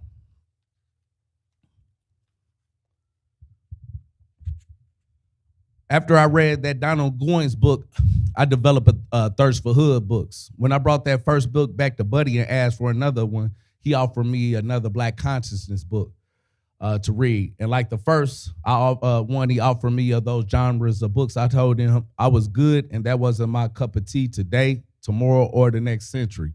Instead of being too forceful, he relented and gave me another hood book. This time he gave me Pimp by Iceberg Slim. After I read that book, I realized that pimping wasn't cool at all. In fact, Iceberg Slim made me look at pimping as one of the worst forms of modern day slavery. Today, I still feel the same. Nevertheless, when I returned that book back to him, he offered me another Black consciousness book. I relented.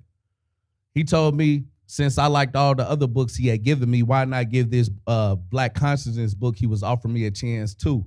I only took it because he said he wouldn't force any more on me if I didn't like the one he was giving me. I figured I would read this one book. One. And then afterwards, he'll stop coming at me with all this Black power nonsense. I looked at the cover of it, Visions for Black Men by Naeem Akbar. To my surprise, as I began to read it, I noticed that the author was actually on to something. The premise of the book was to highlight the difference between men and males. Up until this time of my life, I had dismissed the need to read books. I view education only as a passport to get in what society said I needed to get a good job and make a better life for myself. I didn't think anyone could understand my plight without living in my shoes, literally. Now, I was seeing that this brother who had never met me actually understood a lot about me from the words in this book. I saw a lot of myself in the illustration of how he defined a male. For most of my life, I thought being quote unquote a real nigga meant that you had to get your money up, be able to fight, fuck as many women as you could, and have the respect of the streets and your peers. He was showing me that's what males did. They simply lived their life through the power of their testicles. Quote unquote being a man, or quote unquote being a real nigga as defined by the streets, placed an immature world outlook over a mature world outlook that gave preference to one's responsibilities, priorities, and accountability to their community above all else. It meant becoming a well-rounded individual that always tried to better themselves over keeping up with the Joneses. What really stood out to me as I read that book is that a lot of guys in prison seem to be males, not men. It didn't matter if they were 18 or 80.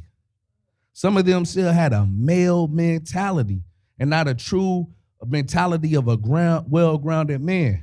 After I read that book, it made me start to look at books and self-education differently. Carter G. Woodson once wrote in The Miseducation of the Negro, quote, "Philosophers have long conceded, however, that every man has two educators, that which is given to him and the other that which he gives himself. Of the two kinds, the latter is by far the more desirable. Indeed, all that is most worthy in man he must work out and conquer for himself. It is that which constitutes our real and best nourishments. What we are merely taught seldom nourishes the mind that which we teach ourselves," unquote. By the time I got to the SHU, I was eager to start my self-education. I wanted to understand why the world was so fucked up and unfair. It seemed like my life was being controlled by an unseen force. I just couldn't put a circle around what that force was. I didn't want to simply blame everything on the devil. I figured that he had a hand in it, but I felt there was a tangible, mundane reason as well. I didn't know where to start, but a friend of mine who was on 1200 range with me helped me in this endeavor. He sent me this Vita Wawa 2 book, Journal 11, journal that had 3 speeches by Fred Hampton. Before then, I didn't know anything about Deputy Chairman Fred Hampton Sr. I hadn't even heard his name before, or knew really nothing about the original Black Panther Party. I had always assumed that they were the black version of the Ku Klux Klan. At least that's what a preacher on TV referred to them as being. When I read the speech he gave in 1969 titled "Power Anywhere There's People," I immediately took a strong liking of Fred Hampton. The fact that he was 21 years old when the government had assassinated him, and I was 21 years old myself at the time, I could relate to him. Even though I was only reading his words was having a powerful effect on me. I had been a rebel without a cause for a long time. When I came across Fred Hampton, it felt as if my cause had introduced itself to me through his charisma. I never heard anyone speak like him, not even Malcolm X. At the end of his speech, he said, quote, "We in the Black Panther Party, because of our dedication and understanding, went into the valley knowing that the people are in the valley, knowing that our plight is the same plight as the people in the valley, knowing that our enemies are on the mountaintop. To our friends are in the valley, and even though it's nice to be on the mountaintop, we go into the valley because we understand there's work to be done in the valley. And when we get through with this work in the valley, then we got to go to the mountaintop. We go into the mountaintop because there's a motherfucker on the mountaintop that's playing king, and he's been bullshitting us. And we got to go up to the mountaintop not for the purpose of living his lifestyle and living like he lives. We got to go to the mountaintop to let this motherfucker understand, God damn it, that we coming from the valley," unquote. I was impressed. I wanted to learn more about this unknown leader. No one told me about, as well as the original Black Panther Party he was a part of. I learned in that Vita Wawa 2 journal about the free breakfast programs that the original Black Panther Party had. I learned about the street organizations and how a number of them had worked alongside them. I also discovered that the FBI had pitted other street organizations against the Panthers to disrupt the good work they were doing in the community. I hadn't heard any of those things in the schools that I had attended growing up. I wonder what else they were hiding from me. I was determined from that day forward to study everything I could. I started realizing that there was a whole lot they didn't tell me about during my formative education in school, or should I say, miseducation in those schools.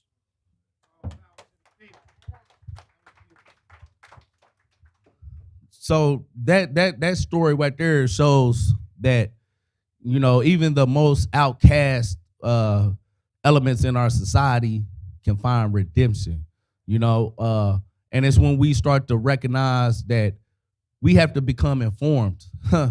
We have to start to recognize we in colonial conditions. We have to learn about our history so we know where we are on this geographical historical map of where we been and where we must still go. Like John Henry Clark said, you know what I mean? These are the type of things that you see when people come out of prison. I did 18 years, did 10 of it on Supermax, where I had nothing but time, 23 hours a day, you know, forced in the most horrendous, inhumane conditions. But it was through that I found within myself a higher form of me as an individual, a higher potential I could do with my life. Chairman Shaka Zulu here, he did 20 years. Same process. You know what I'm saying? This is the reason why they don't want the books to go in the prisons no more. They don't want, they rather me and him stay criminals. You know, I was a bank robber and a robber and stuff. You know what I mean? Shoot out with the police and stuff. You know what I mean? That was me. I could have easily came out here on that same stuff. But I found my redemption in there through Fred Hampton. Fred Hampton showed me the world. He helped me put a circle around what I've been angry at all my life anyway. So I was like, okay, so it's not the brothers and sisters in the streets, huh? Okay, it's the capitalist imperialists, you know what I mean? Okay, it's the neo-colonialists, it's and we're part of the wretched of the earth, like Franz Fanon said, you dig what I'm saying? So I started to realize, like, man, I want to do what Fred Hampton was on, you know what I mean? I want to be like Fred Hampton. And when I got out of prison, I realized nobody is pushing Fred Hampton playbook. You know what I mean? And me and Shaka Zulu started talking. I ended up joining the new Afrikan Black Panther Party. Me and him started talking, and I was like, man, we need to start doing what Fred Hampton, keeping this legacy going forward, man. They might have killed him, but we the progeny. You know what I'm saying? We like the baby kids. We don't die, we multiply. You know what I mean? And we came out here boots on the ground. We ain't been out of prison that long. I've been out 7. I think he been out about 3, 4. You know what I mean? And we out here trying to build what they say, you can kill a revolutionary, but you can't kill the revolution. You dig what I'm saying? The revolution goes on, and we the revolution. And I want to have some of my revolutionary comrades come up here from the various different organizations, because I think this is a good opportunity to show us, you know, and the people where we been to, the struggles we had to go through to get here. Some of us was gang members, everything. But now we out here serving the people. We standing with the people. You know what I mean? So I like Subi come up. I like Shaka Zulu come up. Galen to come up. And my comrade Rob.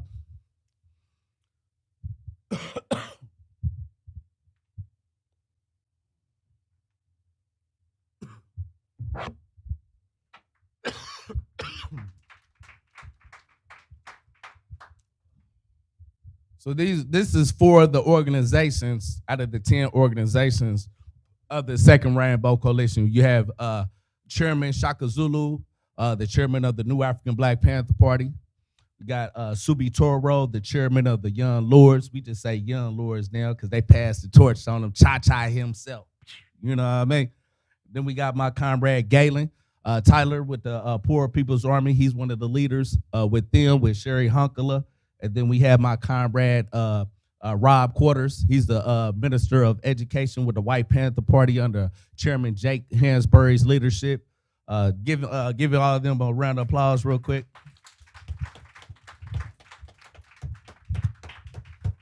I would like to start with Shaka Zulu. Like, you heard my story, my transition, you know, where I came to revolutionary consciousness. One of my comrades told me, he was like, you know, it's not really getting rid of the criminal mentality and becoming embracing the revolutionary mentality. It's more so decolonizing our minds, because that's what it is. We have a colonial mentality and we reflect it back on our community and oppress our community. But when we decolonize our minds, then we start to understand who the real enemy is and who the real oppressor is. So I would like to you to share a little bit of your story about how you decolonized your mind and became a revolutionary, comrade. All power to the people. All First, I'm a little emotional. So you see tears in my eyes. This is because this is something we developed in the prison system. No one thought we would survive. Even original Panthers told us, stop using the name because the system is going to crush you. You won't make it out of prison alive. And we survived. In 2019, I came home after doing 20 years in the enemy prison. I was a common criminal. I was robbing and stealing. I was a predator in the community. And when I went to the enemy prison, like Comrade Subi and Comrade Kwame, we found our freedom. I found my freedom right there in the prison cell, right in that dank, musty, nasty cell that repressed our sensories, a cell that held us 24/7 because we were victims of a huge racist injustice system. I didn't know it at the time, but I was arrested in 1999 for stealing the North Face coat. And the enemy criminal justice system gave me 50 years in prison.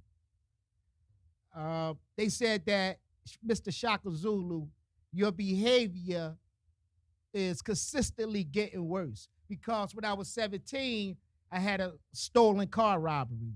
And so the judge said, here's 50 years in prison, and that'll hold you for the rest of your life. But the judge did not know that I knew something greater than him. And that was, eventually, I would see the light of day, because at that time I had a rudimentary understanding of politics. You know, I knew about Mumir, I knew about Africa and its dynasties. I knew about the disruptions and overthrowing of states around the world. But I was not a full communist. You know, I was a cultural nationalist. And I still related to my condition as a cultural nationalist. I wanted to put on a dashiki. Yeah, I wanted the long African name. Long African name. Longer than Thomas Sankara. And I wanted to be recognized as an historian on African history. But prison showed me something. And it'll show a lot of new comrades in the future that culture has its limitations. That it was politics that were oppressing me, exploiting me, dominating me, controlling my community, controlling the brown community. It was politics that was responsible for the rats and roaches in my community. And so once I recognized that I was a victim of injustice and that this system was responsible for that injustice, I began to change my ethical and moral transformation change. No longer did I see Comrade Subi, who was a brown brother that lived right next door to me, as a potential enemy. This is what the system wanted. Black and brown, fight each other, kill each other. Over a little bit of crumbs we're throwing into that hemmed-in community, that oppressed and exploited, rejected and dejected community.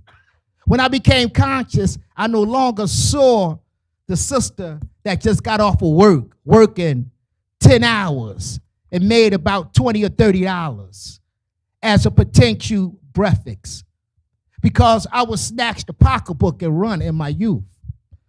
But when I became conscious, I saw all of those things as byproducts of a system that intentionally miseducated me, a system that told me that my enemy was the cat right down the street, a system that told me that this sister who was trying to survive, perhaps go to the middle class, I don't know, but the system told me I should rob from her instead of robbing from J.P. Morgan, instead of robbing from Warren Buffett, instead of robbing from Carlos Slim of Mexico, instead of robbing from that greedy, nasty woman of Angola, the daughter of one of the founders of colonial movement that stole $1 billion and ran to France. control all the phones in Africa. Instead of robbing these individuals, I was told to pick up my gun and point it at my brother right down the street and pull the trigger. But revolution redeemed me.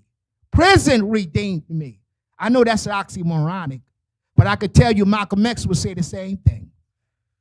I would tell you Eugene Debs would say the same thing when he was arrested in 1915. Sacco and Vanzetti would say the same thing. What would Mandela say? 27 years in prison. What would George Jackson say? They would tell you that freedom, whether you're on the streets or in the prison, should be a university from which we train our bodies and minds to be better at fighting this enemy. So when we hit the streets, we'll be able to involve everyone into political life. Prison is a training ground. It's a university. And look what it produced. None of us come out of the 60s. He come out of the Bloods. I come out of the quagmire of criminality. He come out of that same quagmire. But it was ideas. The ideas of Che Guevara. The ideas of Assata Shakur. Don Pedro Abizo Campos. It was the ideas of revolutionaries that said, wake up, prisoner. Because when that door opened, the real dragons will fly out. And look. The door was open, and you have the dragons before you right now. And we're going to continue to build dragons, continue to build Panther towns, Palante towns, continue to have the poor people take houses because it belonged to the people anyway. Anything under the ground, anything above the ground belong to us. And that's what socialism is. So don't let nobody confuse you and say, oh, they want to take your personal property. They want to take your Birkin bag. They want to take your pair of stat jeans. And when we look at it from that perspective, we distort what class consciousness is.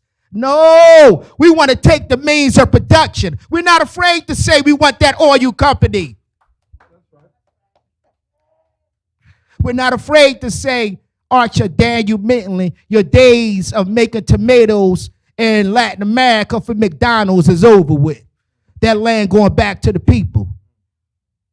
And like Bobby Seale said, one day, hopefully, we could arrive in Washington, D.C., all of us, the Second Rainbow Coalition, and we'll say to the whole world, stick them up, motherfuckers, because we have finally arrived. All power to the people. Yeah. It was like Bobby Lee said, he said, the Warriors are here. The Warriors is in the building. They here. You know what I mean? And see, these are some of the Warriors. You know what I mean? I want to introduce Subi Toro. This is a comrade, man. Like, I was joking with him the other day, today when I ran into him. I said, this one of the comrades, I got to make sure my schedule is clear when I call him, because if I call him, we're going to be on the phone for about 2 hours. We're going to talk about Latin American history. We're going to talk about African history. We're going to talk about the diaspora. We're going to talk about revolution. We're going to talk about everything.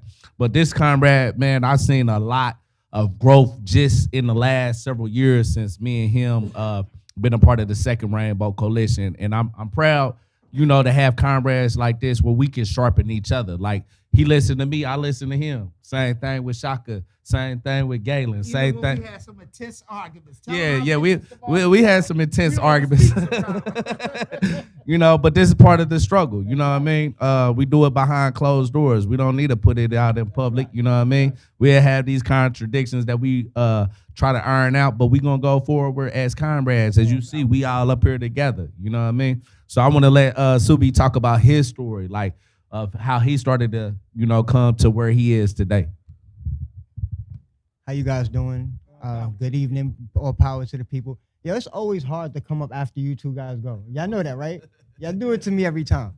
But salute to everybody. Appreciate everybody. I'm Subi Toro. I'm the national chairman of the Young Lords. We started the organization in 2020 after 50 plus years of slumber, right? Because I don't want to say it went away. It just went to sleep for a little while, and we woke it up.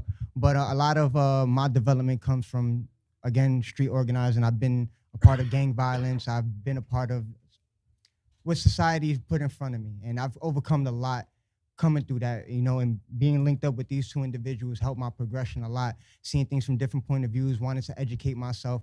I was an individual who didn't want to go to school, didn't want to learn, didn't want to take the time to educate myself. And I think I bought like 2-3 books today here alone. So the development, the progression for me every day, it's a process, and it's something that every day I go through on my own.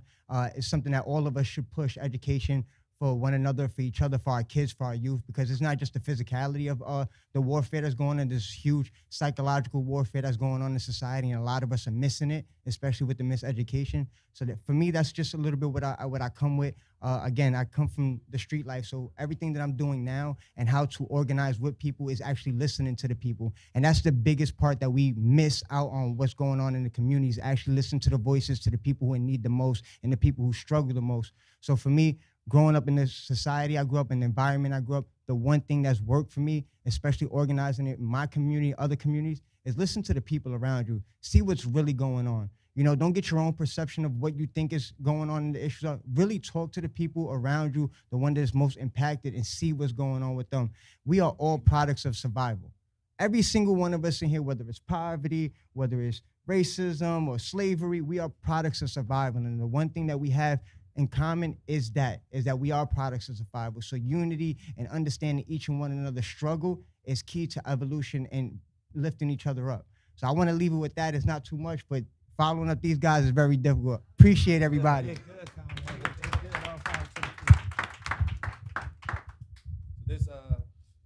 Hello. So this is my comrade Galen, one of the leaders with the Poor People's Army. They came in a coalition probably about 1.5 years ago, 2 years ago, you know what I mean?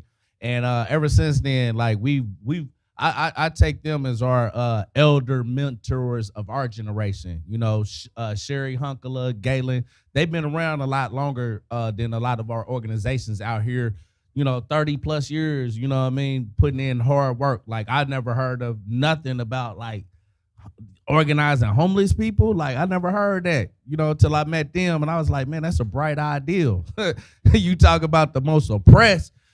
It don't get no worse when you don't even have no way to stave off the cold.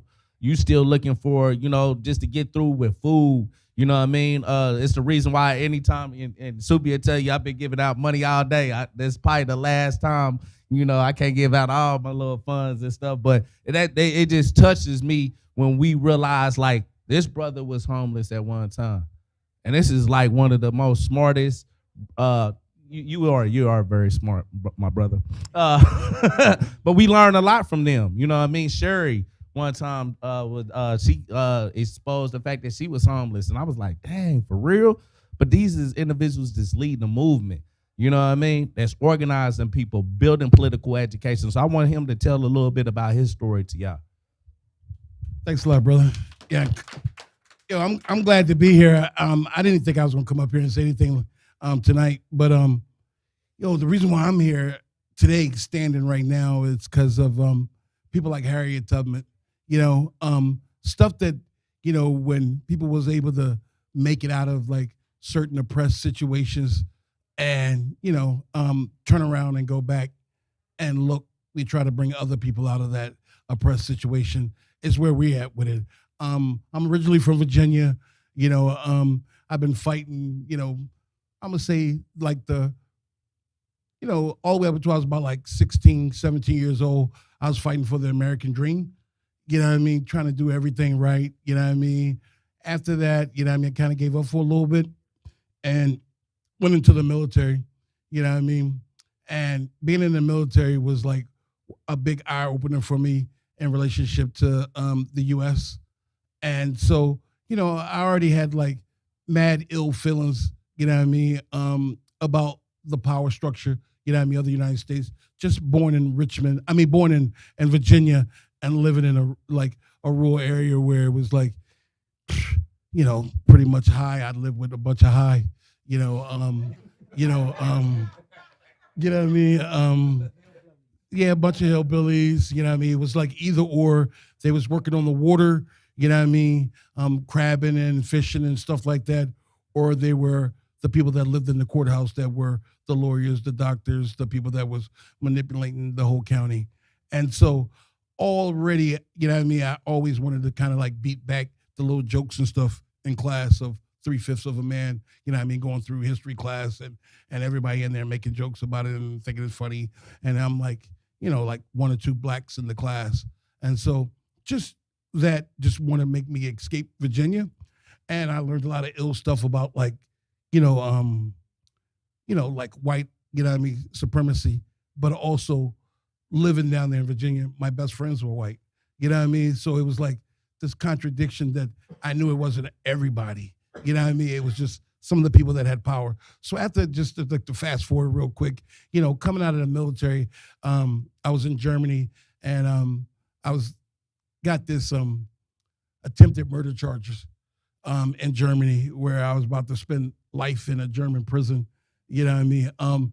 Just over a fight that some German guy threw a cigarette at me. And, you know, I don't know if people know about the military, but it's just like gears you to be an alcoholic. It's like you work and then you go drink. You do this, you go drink. Every break is like, go drink. And not just from like privates or nothing like that. I'm talking about from the top all the way down. And so, you know, I could say, you know, for a brief period of time, like the bulk of my day was like drinking. And so I grew up thinking that Germans were our enemy. Like I kind of thought Hitler and all them, we was over there. You know, I was naive. Only thing I learned was from what they gave on TV, you know what I mean, and what the schools taught us down there in rural Virginia. And actually, ordinary Virginia, look it up. That's where I'm from. That's a real place. Ordinary Virginia, that's where I'm from. And so, you know, the stuff was just crazy in relationship to like, when I got in this fight, the guy hit his head. You know what I mean? I didn't beat him up real bad or nothing like that. It's just when I hit him, he fell and hit his head and he went into a coma. You know what I mean? And so from there, it was like, boom, I started learning about the United States because from there, they was like, oh, we could care less about you. And I was like, whoa. They was about to allow me to go, you know what I mean, to like this German prison, you know what I mean, getting convicted. And I kind of learned some more about some other stereotypes. And that was like, you know, some of the guys told me to like, you know, the lawyers and stuff like that to hire, no, don't go with the U.S. attorney from the attorney general from the military. And, you know, I got off with money. You know, it was very simple. You know what I mean? You know, I paid the lawyer. The lawyer went there. They said it was like 75% chance it was me. They didn't even care about nothing else. And I got off. And they gave me an opportunity to go to Leavenworth or get out of the military. And so when I got out of the military, changed my name. You know what I mean? You know what I mean? Yeah. So when I got out of the military, I changed my name. And I kind of started going back to like some of the history stuff that I lived when I was growing up, how I was like kind of sort of like others, a nationalist in a sense of like, you know, listen to like nothing but reggae growing up, you know what I mean, Bob Marley and all that. You know, I was a rebel, didn't know it, but I used to just, you know, play that music on the bus, you know, get in trouble. Everything I did, I got in trouble with. All the way, I can't remember not getting in trouble. You know what I mean? All the way, I'm 53, I still get in trouble. I just can't remember not getting in trouble. And I'm gonna say, just like other brothers, you know, I went into the penitentiary, you know what I mean, with some consciousness. So I already kind of flocked to a group of people when I got in there. And I just stayed to my stuff and just kept studying and getting my weight up mentally. And when I came home, I was like geared to be like, do something different. And I was like, even though I don't like the United States leadership, you know what I mean? I'm not going to do something that keep hurting my community. I want to do something to start building my community up and stuff. And so, you know, I started working in a hospital. You know, I was a medic in the military. So working in a hospital, got fired, you know what I mean? Foreclosed on, you know what I mean? You know, fast forward, foreclosed on my house, became homeless. And, you know, that was like an eye opener, you know, because I thought homelessness was for people that was drugged, you know what I mean, mental health issues, people that was Vietnam vets, all these things that I saw on TV that the homelessness was. And then when it happened to me, my wife and my 3 kids, it was like, you know, I learned that 2/3 of the homeless population was women and children. And like the United States just didn't give a fuck, you know what I mean? And so from there, I kind of like, still had my ear open because I still was thinking more on the line of like Black liberation, you know what I mean? Like, how do we figure out how to stop the whites from keep beating us all back? And 1998, I went on a bus tour, you know what I mean? I had already joined the organization, you know what I mean, back, the Kensington Welfare Rights Union, back in 1997, that was helping people fight for affordable housing and helping homeless people. But I went on this bus tour, you know what I mean, in 1998, called the New Freedom Bus Tour, where they was documenting economic human rights violations. And when I got to Welch, West Virginia, that changed my life. And even though I grew around nothing around whites, you know what I mean, like I grew up around some miseducated, uneducated whites that were making a lot of money. I grew up around some well-educated whites and stuff like that, and they was making a lot of money. And so like the poor, I didn't see much of the poor whites where I was from because they didn't have any education and couldn't read or write, but they was working on boats, crabbing and lobster and stuff like that, making like $3,500, you know what I mean, a week. So at a young teenager, like the kids that I couldn't really compare, was like poor whites I couldn't see. But when I got to West Virginia on that bus tour in 1998, and they said like 90% of the people in this town was on welfare, I was, they was telling us on the bus on our way getting there, and I'm thinking I'm going to see Mississippi, I'm going to see all these blacks, and it was part of the Appalachian Mountains, and like no running water, no nothing, all kinds of stuff, outhouses, and it was only like a handful of blacks, and most of them got off the bus, and so when they said that was the welfare, I was like, oh, this got to be bigger than just race, and like from there, once I seen that it was bigger than race, and I heard the mayor come out, a mayor of what mayor of the county gonna come out and talk about poverty, in a way that like is directly affecting, his people in his county. And so from there, it was like take off. I couldn't look back in relationship to trying to learn and figure out a lot of different things. And so when you hear about like, people having an opportunity to read a lot of books and stuff like that, I had an opportunity to like travel the world. I sat on these different international boards, set up by like the Ford Foundation, a number of people that have me meet with other different poor people's organizations around the world. And so when he talk about like Mandela, and stuff like that, I remember, going out to his cell and seeing the little box and stuff like that he stayed in for 27 years on Robben Island. And I was like stuff like that was like, just gave me more inspiration to want to keep figuring out. Now, I was in my 20s, like, my late 20s, when this started. And since then, I've met so many different decent people from all different walks of life. And just the education that we do, because most people know us about our housing takeovers and us housing homeless people, for like over the last 30 some years. And our whole scheme around our housing takeover, people are intrigued and wanting to learn and figure out how to take this to their community as well. But we do a lot, much more. We've been our playbook is the Panthers playbook. We've been out there, trying to do political education, projects of survival, trying to build community, trying to do, put our message out there so people could see in relationship to the media. And, when you got something good, they tend to try to hide it.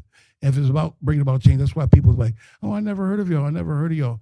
Well, when we was with the Ford Foundation on there, all their magazines and stuff like that, and they was pushing us all around the country to be the poster child for economic, social, and cultural rights here in the United States. We was everywhere until they found out that we was revolutionaries. They was like, yo, they unite with Palestine? Like, whoa, you know what I mean? Well, they talking about Chavez in Latin America? Like, yo, like they've been to see Fidel, you know what I mean? All these stuff, just kind of like, just put us on a path where we know that it's much bigger and greater than just ourselves. Our whole thing's about, each one teach one. That's why when the Second Rainbow Coalition, we've been around forever, but when the Second Rainbow Coalition started up, boom, it was a easy, like we're joining that because there was a more like-minded brothers and sisters that are out there that are trying to figure out, not just get the reforms to help themselves as individuals. They really want to change the system, beat the system back, and make it an opportunity for like the masses of the people in this country to be able to survive and thrive and be the best that they can be. And so, you know, we learned a lot of things, and like we don't hesitate to learn from any and everybody. That's why when I think about, you know, being like, one thing, I'm gonna just tell you who we are before I pass the mic, because I'm getting long-winded. You know what I mean? We're a multiracial, multi-generational, you know, we don't care what your religion is, your sexual preference, you know, we don't care what geographical location you come from. We think that regardless of who you are, you have some basic economic human rights that you need in relationship to food, clothing, housing, health care, education, you know what I mean, and a way to provide for yourself and your family without restrictions and limitations. And we think that when we work on that and resolve that, that's how we're going to deal with the race question. That's how we're going to start being able to sit down and talk about people that have these homophobic, you know what I mean, hang-ups. This is how we're going to, you know, be able to sit down and talk to people, you know, in relationship to like, how come, you know, Christian is different from Islam and stuff like that. Like when people don't really want to have these discussions because people are in a constant struggle for survival. And we're thinking that if we able got it where people can survive and thrive, you know what I mean? And that's why we're the Poor People's Army. You know what I mean? Because we're not the left, we're not the right. You know what I mean? We're from the bottom and we're going to the top. And so that's where we look at it. Thank you. Thank you, Gabe.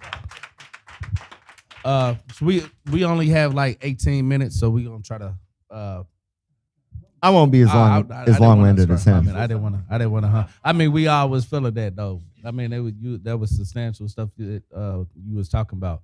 But I want to introduce my comrade Rob with the White Panthers. It's ironic how he ended up coming into our movement. Me and him had an interview like a year ago for your book. Yeah, for my book, bringing us together. You know. And he ended up joining the White Panther Party, which is one of the arms of the new Afrikan Black Panther Party. And I want him to introduce himself real quick, and then I want to have a discussion between you know, Hy and James Tracy about the first Rainbow Coalition. They might have some questions for us. We might have some questions for them. Different generations interacting. You know what I mean? Continuing this legacy going forward. So go ahead, Comrade Rob. All power to the people. So I am the Minister of Education of the White Panther Party. We follow in the legacy of not only the original White Panther Party out of Detroit from the 60s, but the Young Patriots, and of course, John Brown, right? The hidden history of white people that struggled against slavery, the hidden history of white people that fought their own oppressors, like the coal miners in West Virginia. Did you learn about the coal mine strikes in school? I didn't. I didn't learn about John Brown in school. So basically, we are trying to organize white people poor white people specifically, in a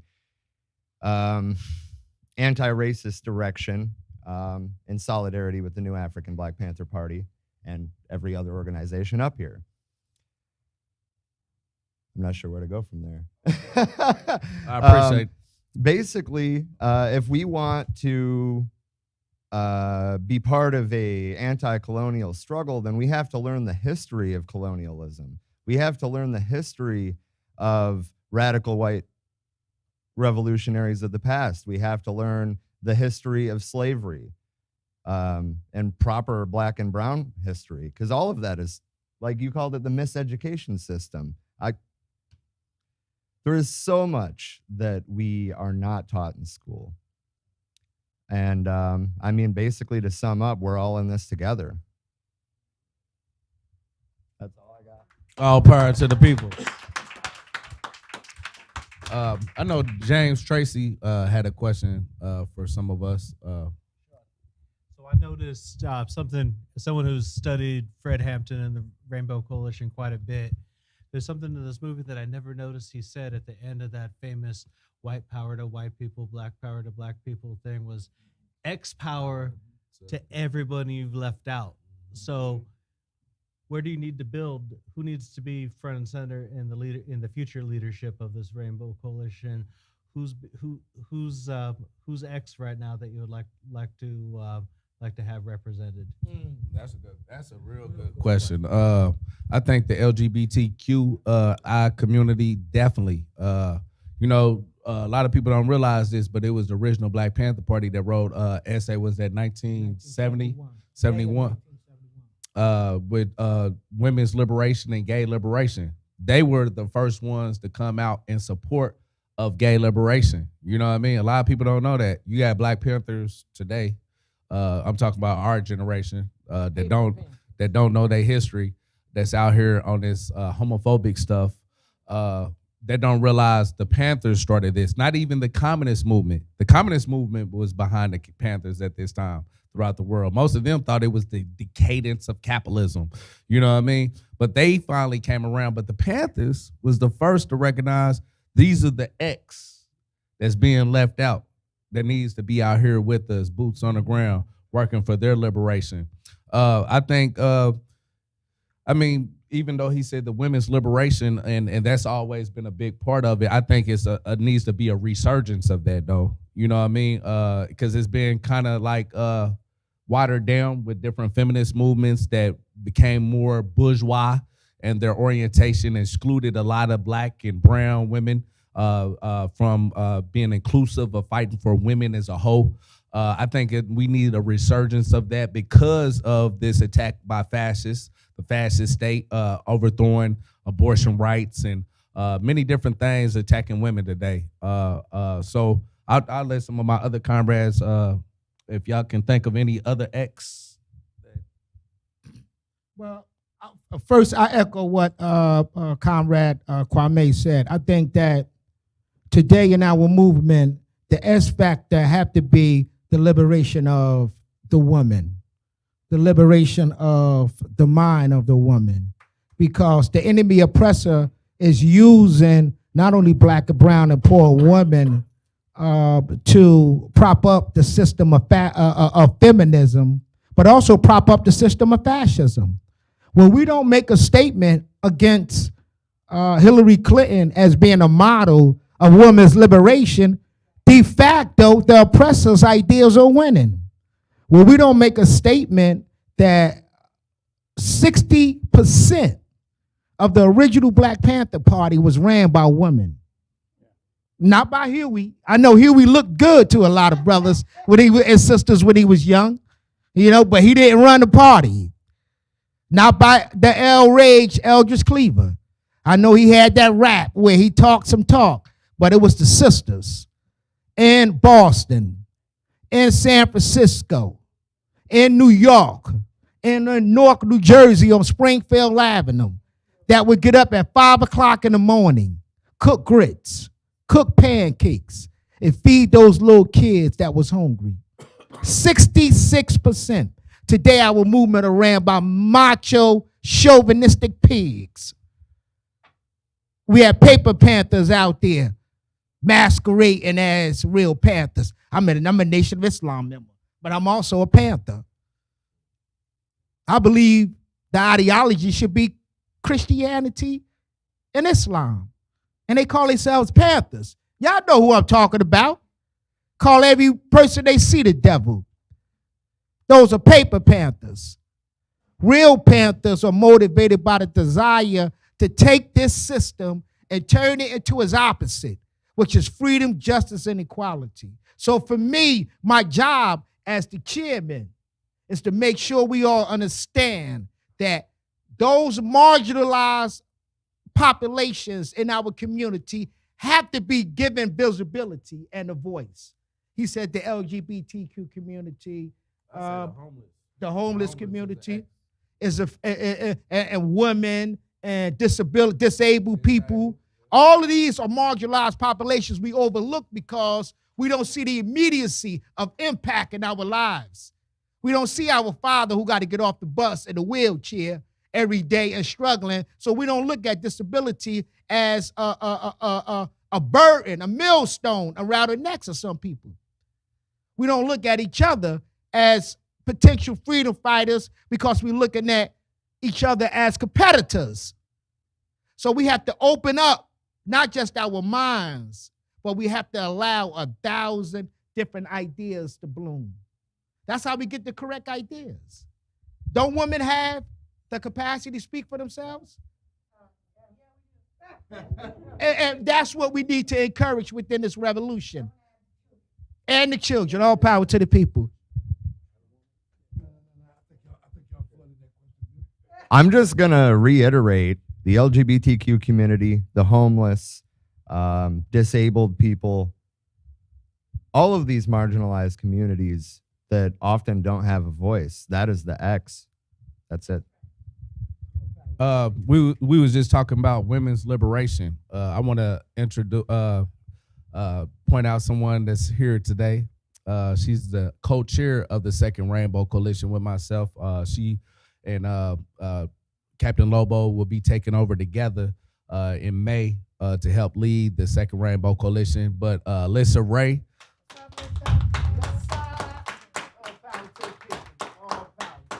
And we recognize like women as great leaders too. You know what I mean? She's probably one of the most dedicated comrades that's a part of the Second Rainbow Coalition. I know when I call her, she's right there on top of whatever we needed to address and get done behind the scenes and really being fundamental in helping push this Second Rainbow Coalition together. So I wanted to recognize her, recognized as one of the great leaders in our movement, you know what I mean, that's here today. Do you have any questions for our generation? Like, what can you tell our generation, you know, that you learned from your fight in the 60s with the first Rainbow Coalition that will help us be prepared for what we're going to be facing? Oh, that's a good question, because you're going to be facing the same things that we faced, you know? And if you can learn from this first Rainbow Coalition or coalition or some of the others is just invaluable, because I think we can keep our movement going. And I don't think I think the 60s was a different time with a different philosophy and goals and direction. And you really can't have that, you know, in society today. You can recognize it or you know, put some of it in perspective, but not everything. And this is all I can say about it is, you know, we had our time. It's great that we have a younger generation that can have their time, you know, but what we would like to do is be, I guess, more advisors or whatever, because it's hard for us to fit into the younger generation, you know, and because of our age and because of our culture. But, you know, but to be fair, we're still learning from you guys, you know, and that's just, I don't have a question, but that's what I like to say. Thank you. Would anybody have any questions for any of us on the stage? Huh? Okay. Here we got a question right here. You name all these different things. One of the main things that's happening right now that is connecting all of us is a climate issue. And in particular, poor people, people of color, indigenous people. So is there, within the new coalition, is there any environmental or climate change group? But again, keeping in mind, for instance, in the Gulf South, that community, everywhere you see all those oil refineries and stuff like this, poor people living there. Around the world is poor people suffering from the same climate issues. So where is there connection? If not, is there going to be outreach to that? Because it's coming.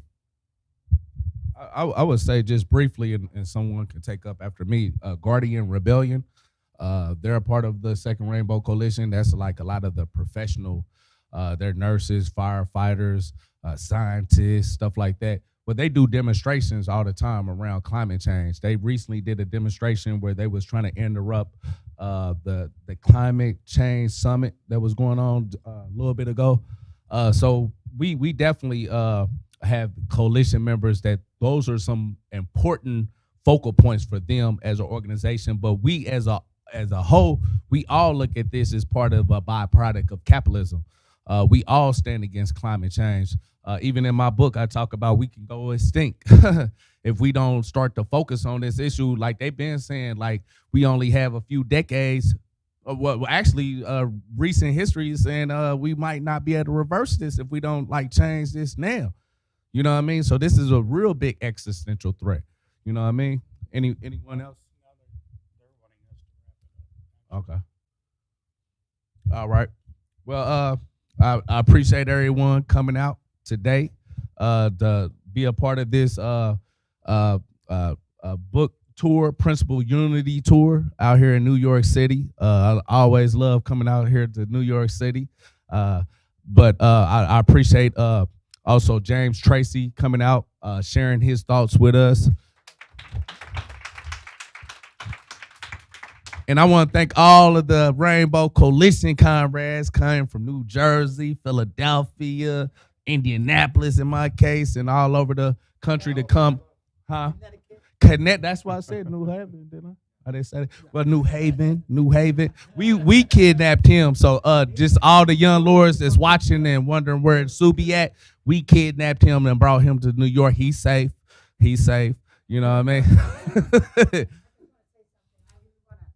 Thank you, because I feel so encouraged, right? Because Harriet Tubman was my hero, right? My heroine when I was growing up. The Black Panthers, forget it. Like, those are my people, right? And I'm not even, well, I was born in the 60s, but I'm not from that, right? But my politics are informed by all of these things that you have spoken to here today. And I'm so encouraged that my niece is here with me today, right? Because I want her to be a part of this. You know what I'm saying? And, man, power to all the people. And let's keep this shit up. And fuck the state. Right? All power to the people. We got books over here. Definitely come out, support. We took off work and stuff like this, so we not getting paid. But this is how we support ourselves. So if y'all, we also had some Poor People's Army stuff and various other stuff for the from the coalition. And let's thank Kwame and Hy for coming out, man, to the East Coast, baby. Let's thank them.